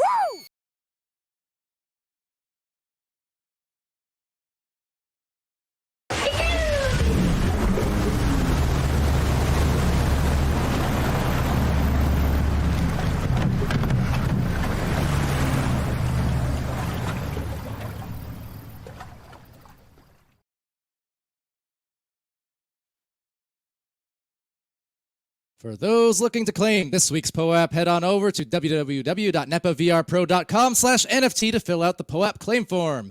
In order to complete the claim form, you'll need the password, which is Dallas Knights this week. The deadline to submit the claim form is 9 p.m. Eastern Time on Sunday, June 26th. But today, this Friday, we've got the second quarter right underway. So thanks for joining us, guys. Again, Palador, Sir Dimwee, and to focus here on the Cast, and Cams. Neutral Joust, let's go. Neutral Joust underway. First touch. Montreal Freeze, sending it in. My handwriting's so bad, I looked down and I almost said the Montreal Haze. That's how bad my handwriting is. You know, when I was a kid, no one told me you could practice your handwriting, so I never thought you could. Anyways, that's the whole thing. Far side, heck, sends it up, so I never put time into it.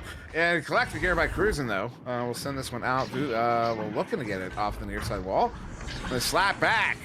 Not quite. Who's that? Strimbitsky. Oh, no. Oh, no. That is a full clear here all the way down and in. Oh, that's 3 blue bodies against 2 orange 4v2. No way. No way. Unbelievable. Unbelievable. New York Kings are able to stop that. That was a free goal. I'm just going to slice the onion. That was a free goal. Please don't. I don't want to cry. No onion slicing here. That said, if they can get it through the layers of the defense, that will be something. But no, it's Heck. Heck no. Getting the save, and down it goes for Green Pigeon, turning around to look for someone to latch onto on the stacks. Everyone getting right down the floor with a interesting headbutt. Necessary? Probably not. Will they pay for it? Probably. Let's see. Green Pigeon passing it back. No, it's off as well. So let's see. Another attempt at it, though. Green Pigeon waiting for the pass. You can see it coming all along the way and just walked it on in. Pigeon in. All right. Okay, so, yikes. The Montreal Freeze, I'm just going to be honest, Montreal Freeze went from not taking a free goal to kind of giving up a free goal. That's rough. You got you got to watch that, because that's going to, you know what I mean? That'll seep into your mental game faster than just, you know, Yeah, I don't know. Got to watch out for that. Does Gigi? Some about the G's today. I can't. Oh, nice plie there from Cruisin. Up to Giggity Gal, who sends that one off of the post. That's unfortunate. Cruisin. Good. Sorry, Cruisin gets a slap, yeah, but Jiggy is there as well as Stackers. I mean, they're already in the midfield, although a nice stoppage by XA was able to stop them, and that is exactly what got them the disc back. So I think, yeah, a couple of unforced errors there, but what you can do is just turn it around into a more fundamental play just once. There's a cut, there's a shot, but cut off! Jiggy saying heck no as well. They are playing some denial defense here. It's only a 1-point game, so that's the thing, Dimwee, is...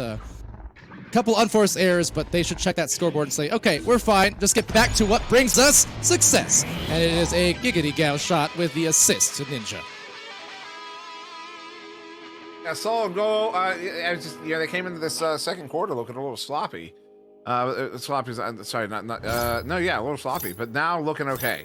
They did, it was just a little misstep there, a couple missteps, but now looking good here, the Freeze.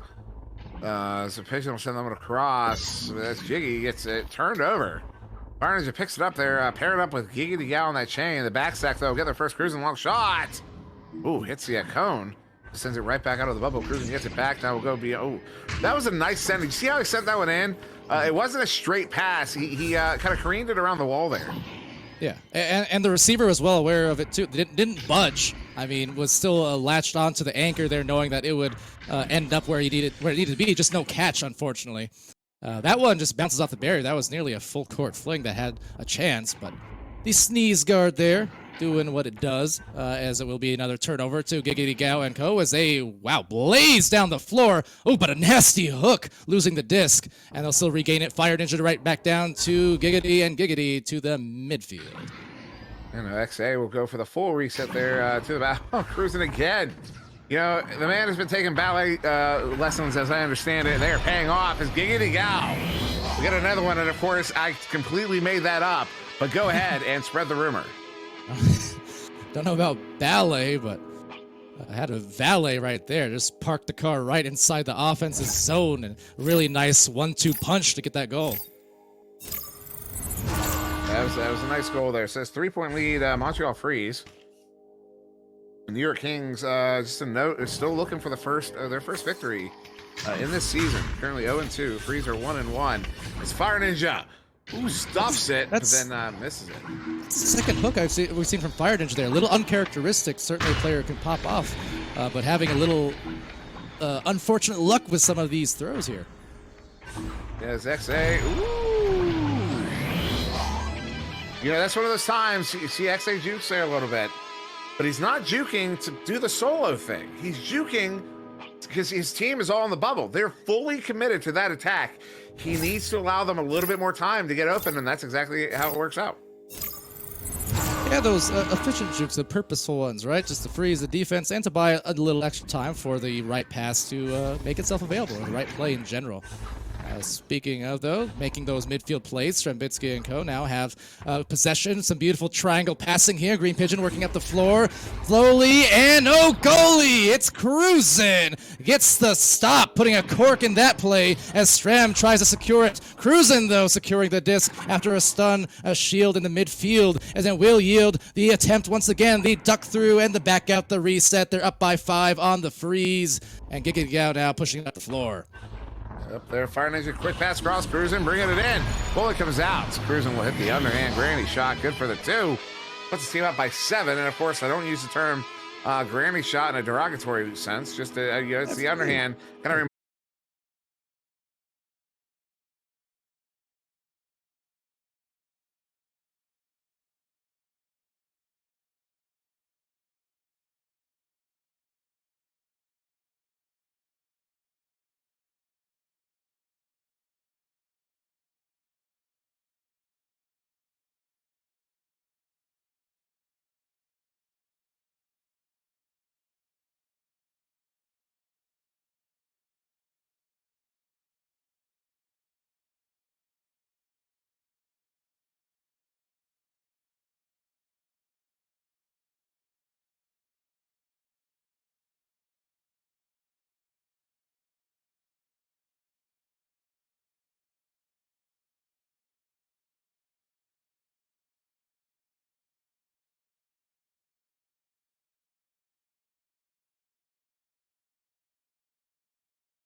again, and I said this last week when I cast them, any team with Strem on it, doesn't matter what league and otherwise, they're going to be in the game with a good chance to win or come back or otherwise. Can never count them out. I think recalling where they were last week and with the the roster shifts, having a couple different players needing to sub and such.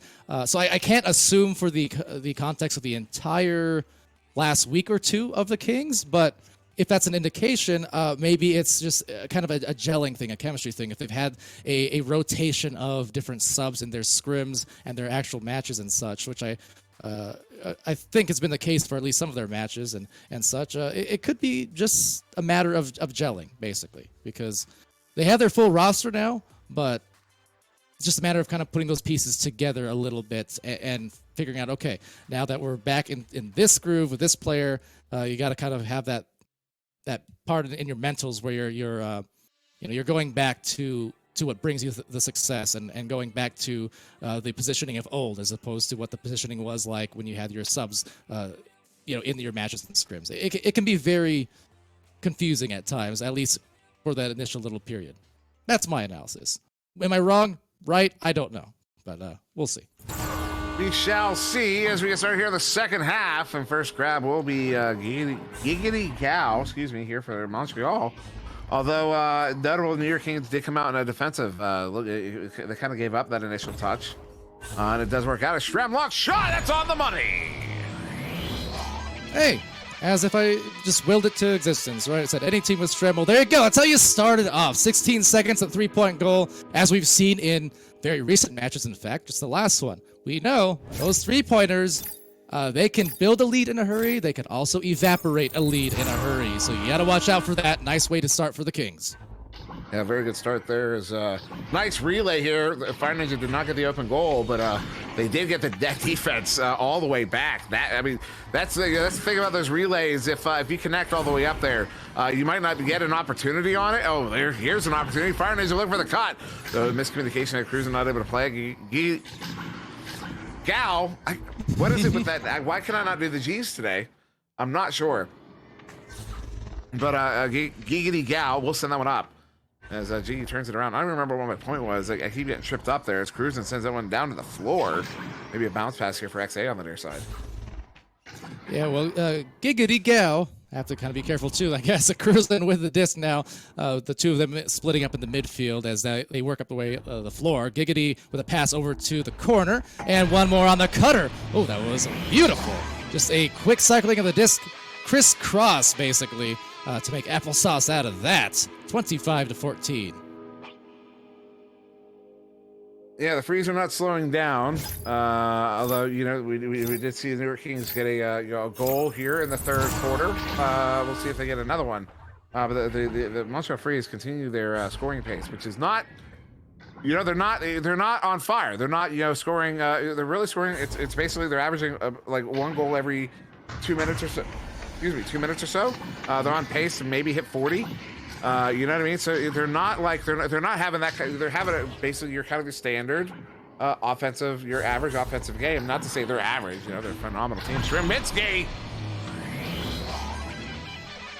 And what did I say? Any team. So Stremitsky gets another 3 and placed that exactly where it needed to be to squeeze it past the defenders who are trying to get back into the coverage. Nicely done by Strem. Thing is, that is only their 13th shot taken here. So you look at the volume difference because over on the Freeze, 22 shots taken. So ultimately, they haven't even been getting shot attempts at all. But at least they got a couple already here in this third quarter. And that could be all the difference they need, honestly. Just the fact that they get the looks in the first place. And now it is the New York Kings back in possession. As they go for an attack here, they got Jiggy on the near side. Jiggy hits a break. Every single body in the bubble, in the goal. There's the shot. Look at that placement. Yeah. Come on. It was ridiculous. Right, Chocolate. It was silly. Yeah. I don't know what the context was, but Dimwee is silly. I agree. Every time. Every time. Any context. Anyway. So it's Cruisin with a disc here. Sorry, Dimwee. XA with a disc, I should say. We're only here in a 6-point game, so they've really turned it around. And just, again, the fact that they got the looks, they got 3 shot attempts already early, That's important. I mean, they've already well exceeded their whole second quarter in looks and points by a large margin. So they are in charge at the moment, and they are charging in for maybe another goal at it, and they will. It's a 4-point game. The personality of this quarter, it's a Jekyll and Hyde situation, I think. Green Pigeon now. Nowhere to hide from him. It is, but even Ender in chat said the New York Kings weren't playing at their full potential that second quarter. And Ender, of course, the missing man for the Montreal Freeze. So notable note from the missing man. As the New York Kings looking more like themselves here within 4, although a big opportunity here. Fire Ninja brings it in, takes him 1v3, stuns out one, gets by the other, and then gets points. Very accurate. But the execution of that in such a quick succession, nice focus from Ninja indeed.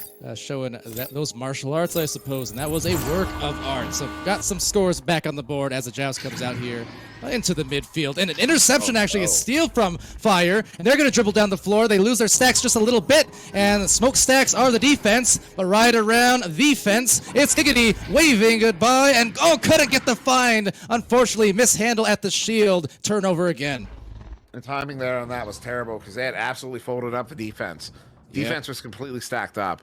That was a free goal. Again, Montreal Freeze give up a free goal even though they're still up by 6. Nice stop there. Giggity Gal. Not even cruising in the goal. That's Giggity Gal stepping up and making a good stop there. Fire Ninja with a long heave. That may have been on the money, but they're going to make sure they get the points. Cruising. Hits a 3, puts the team up by 9 once again. Beautifully done from, first Giggity Gal on the save. An excellent way to start that fast break, essentially, all the way up and down the floor. Fire Ninja cruising. That's efficiency right there. That's what I'm talking about. You're not wasting any time. You're just punishing off of the defensive havoc you created. Now some havoc on the far side. XA looking for a turnover. Cannot get there. Fire Ninja will ultimately. And I guess that one's sent down as... Watch the minimap going away again. Obnoxious. Oh, my goodness. They might be able to capitalize. They do. 11-point lead.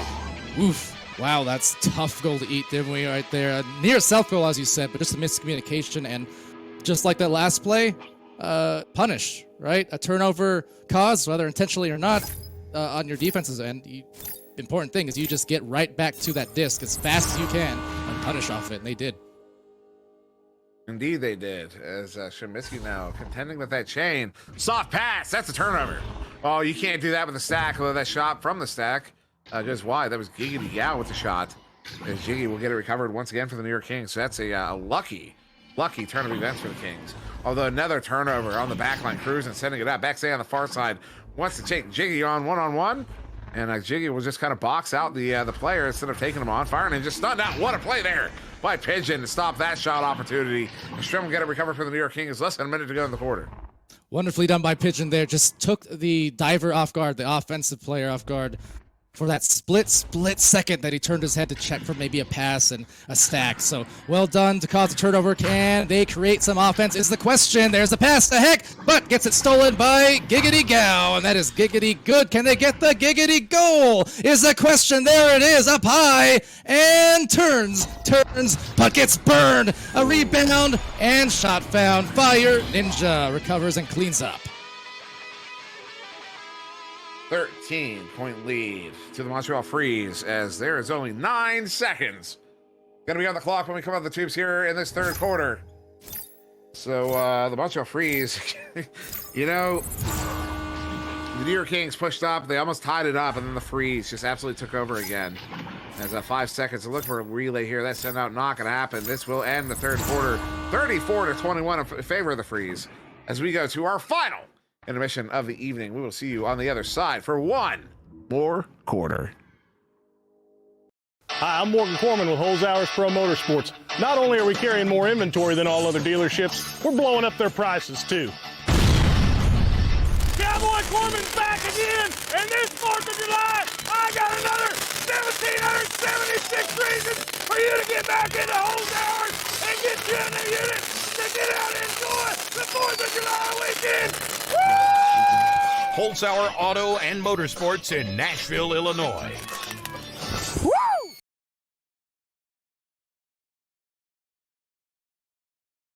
NEPA is going Web3 and will be issuing NFTs as a way to reward the community. Anyone who claims one of these NFTs will be eligible for future raffles and giveaways that we will be conducting throughout the year. They're free to claim, and all you have to do is fill out a claim form that can be found at www.nepavrpro.com/NFT. We've got some fun stuff planned, as always, so don't you miss out. Now, we will be going here into the fourth and final quarter of the night, didn't we? The Freeze with a 13-point lead. The New York Kings, much better quarter all around in terms of their scoring output, but the problem was they effectively just ended up trading goals, again, comparable to where it was at halftime, so not a lot of headway made in this potential comeback for them. No, not really. It was very interesting to watch, and I'm curious again where the breakdown was. Was it Montreal Freeze just firing off, or was there a breakdown inside of the New York Kings defense and offense, for that matter? As when one team goes on a run, the other team is going on a streak of turnovers. As they are getting those that disc back over and over again. It's a very dangerous reset there to Cruisin'. As who is that on the back of it? Is that Pigeon? Absolutely just causing all sorts of headaches there for Cruisin'. Does this one clear it out all the way down and in? It will be Orange getting there, and they will get the points. There you go. They got 2 on the board. They're back within 11. Man, defensively, offensively, just a smidgen of Pigeon, and he ain't missing when he comes in on that missile of a goal from the corner. What a player. I'm sure they're glad to have him back in the roster here. Indeed. Yes, indeed. Indeedly do, neighbor Rooney. My goodness. That's me. Dropout. Igneel Sensei is about to come in. Igneel Sensei is in. Far side. They're giving him time in, actually. Somebody dropped out. Was that on purpose? Are they just going to play him the rest of the game? Because he was out before that dropout occurred, or maybe, it was probably anyways, we probably noticed it long after the actual dropout as Hex slows this one down. New York Kings are back in possession, currently down by 11, 6.5 on the clock. XA is back in the game, although he's going to have to wait a moment. Jiggy down to the floor, not going to connect with Shrimbitsky. Instead, Giggity Gao gets him picked off, turns it around. They're going to have a stack after this one. Far down in, Igneel Sensei looking for a long one. Oh, my goodness. There's Giggity Gao to clean up but wow. Igneel Sensei almost having a moment.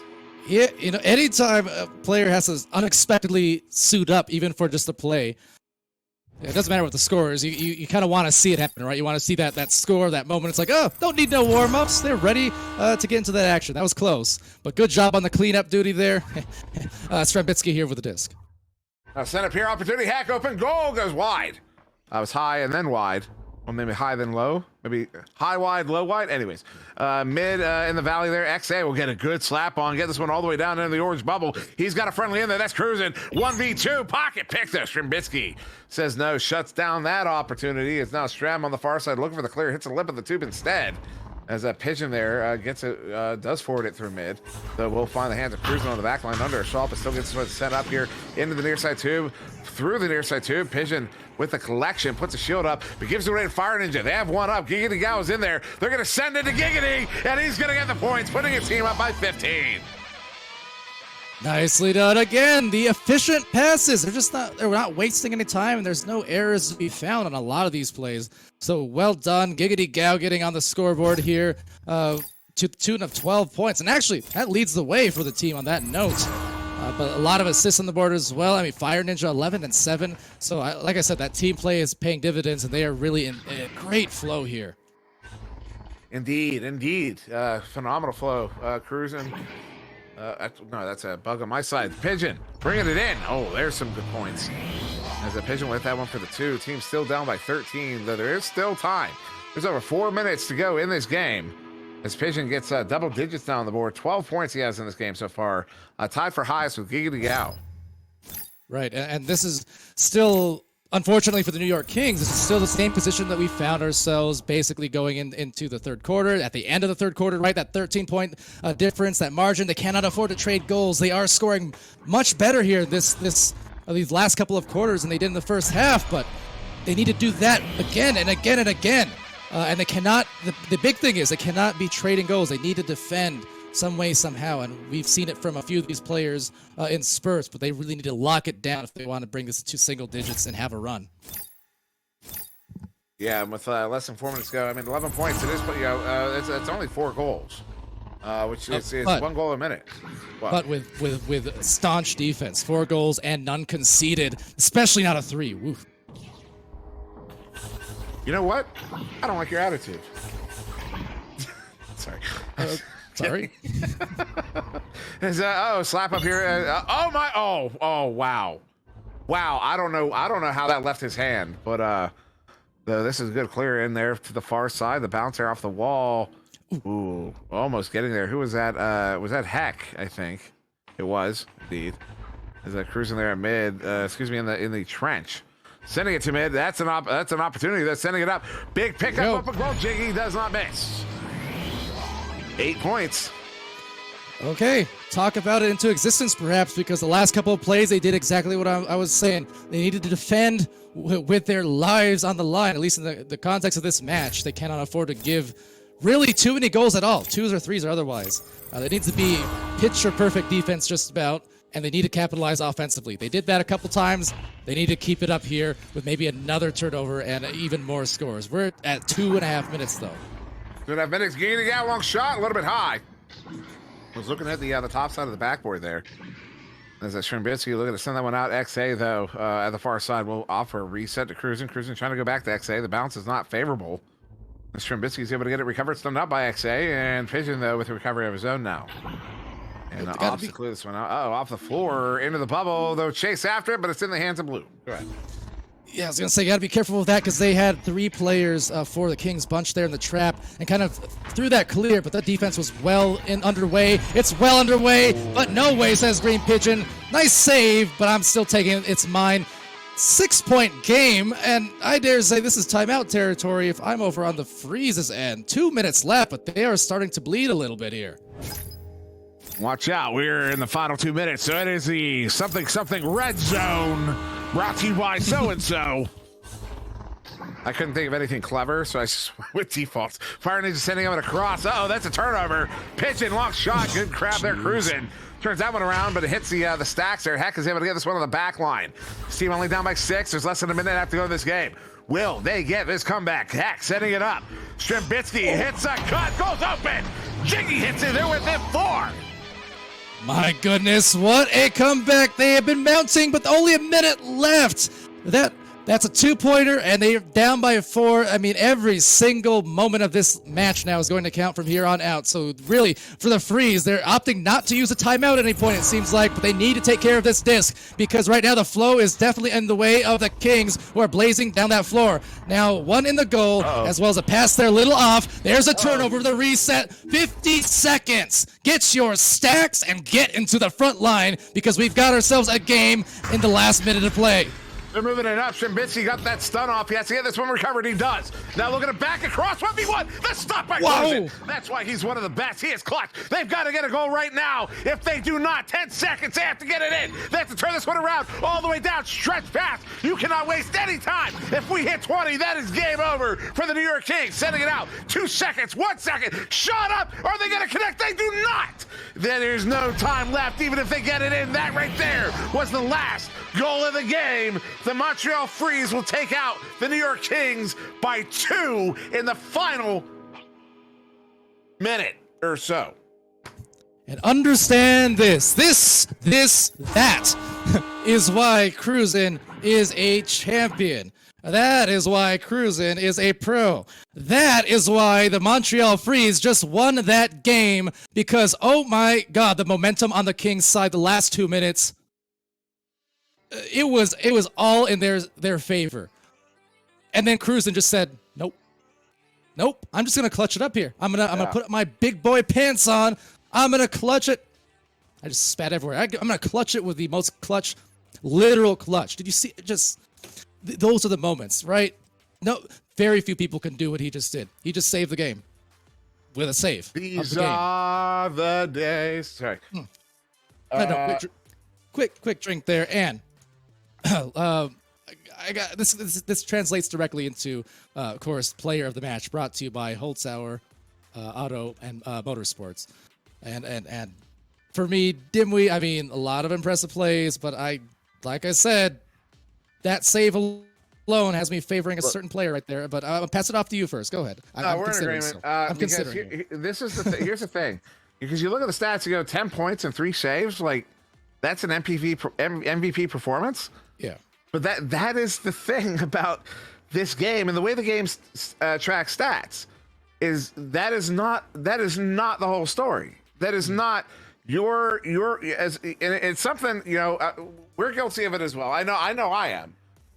We all do it a little bit. We kind of lean on the stats to kind of inform us about what happened, but we all know the stats are not the story. The stats are just specific metrics that you can pull from the story, but they are not the story. They do not tell the story.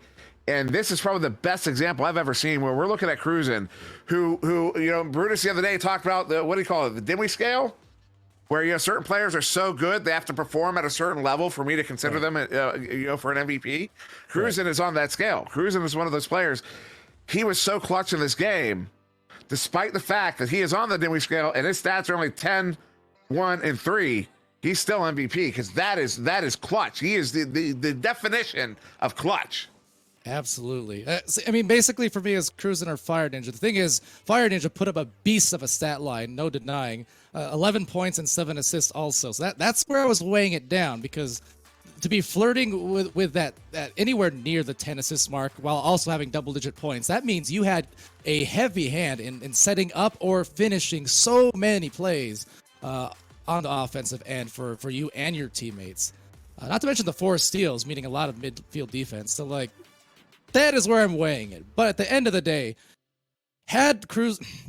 This is tough for me. See, because, yeah, had Cruzen not saved that, I do believe, honestly, I believe he would have been going to either a game winner or an overtime and the following play by the New York Kings. The momentum was that heavily favoring them those last minutes. So, Fire Ninja, like an incredible honorable mention, but just for the clutch factor at the very, very end there, I also have to...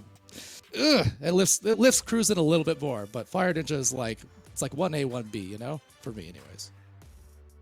That's fair. That's fair enough. But the Cruzen's performance, it was clutch. It was so clutch. I can't get over it. Fire Ninja did do exceptionally well, and I don't disagree with any of the points made. But Cruzen just absolutely blew me away tonight. So, well, fair enough. So I think we're in mostly agreement. Man, that last couple minutes got me off my seat, and my cords are toast. That's all right. I won't be casting again for a few days at least. So hey, good games though. Good games, didn't we? That was exciting. GG's. All these matches, so many cool moments. That was fun. A fun watch, fun cast for sure. Indeed. See, I agree with B-Love there. Say, co-MVPs. I don't think we're allowed to do that, but you know, I agree. Co-MVPs. I don't disagree. Fantastic game, but awesome game. Awesome games from all the teams tonight, and you know, we really got a good show, and I love to get a good show. It is Friday. Happy Friday to everybody. Yes, and I hope sir. you're safe, and you know, don't drink and drive or do anything stupid. Be good, and do the right thing. But Powder, I'm gonna give you the outro. I was gonna say, I think you just did it. You just phrased it No, differently. But that said, it did sound like it, but no, because I hear you do it all the time, and the others that thing be good. no, you got the spirit of it. Everyone, I've been Palador. That's been Sir Dimwee. And to focus on the cams, that was a few stellar matches here in Week 3 of the NEPA Pro Series 2.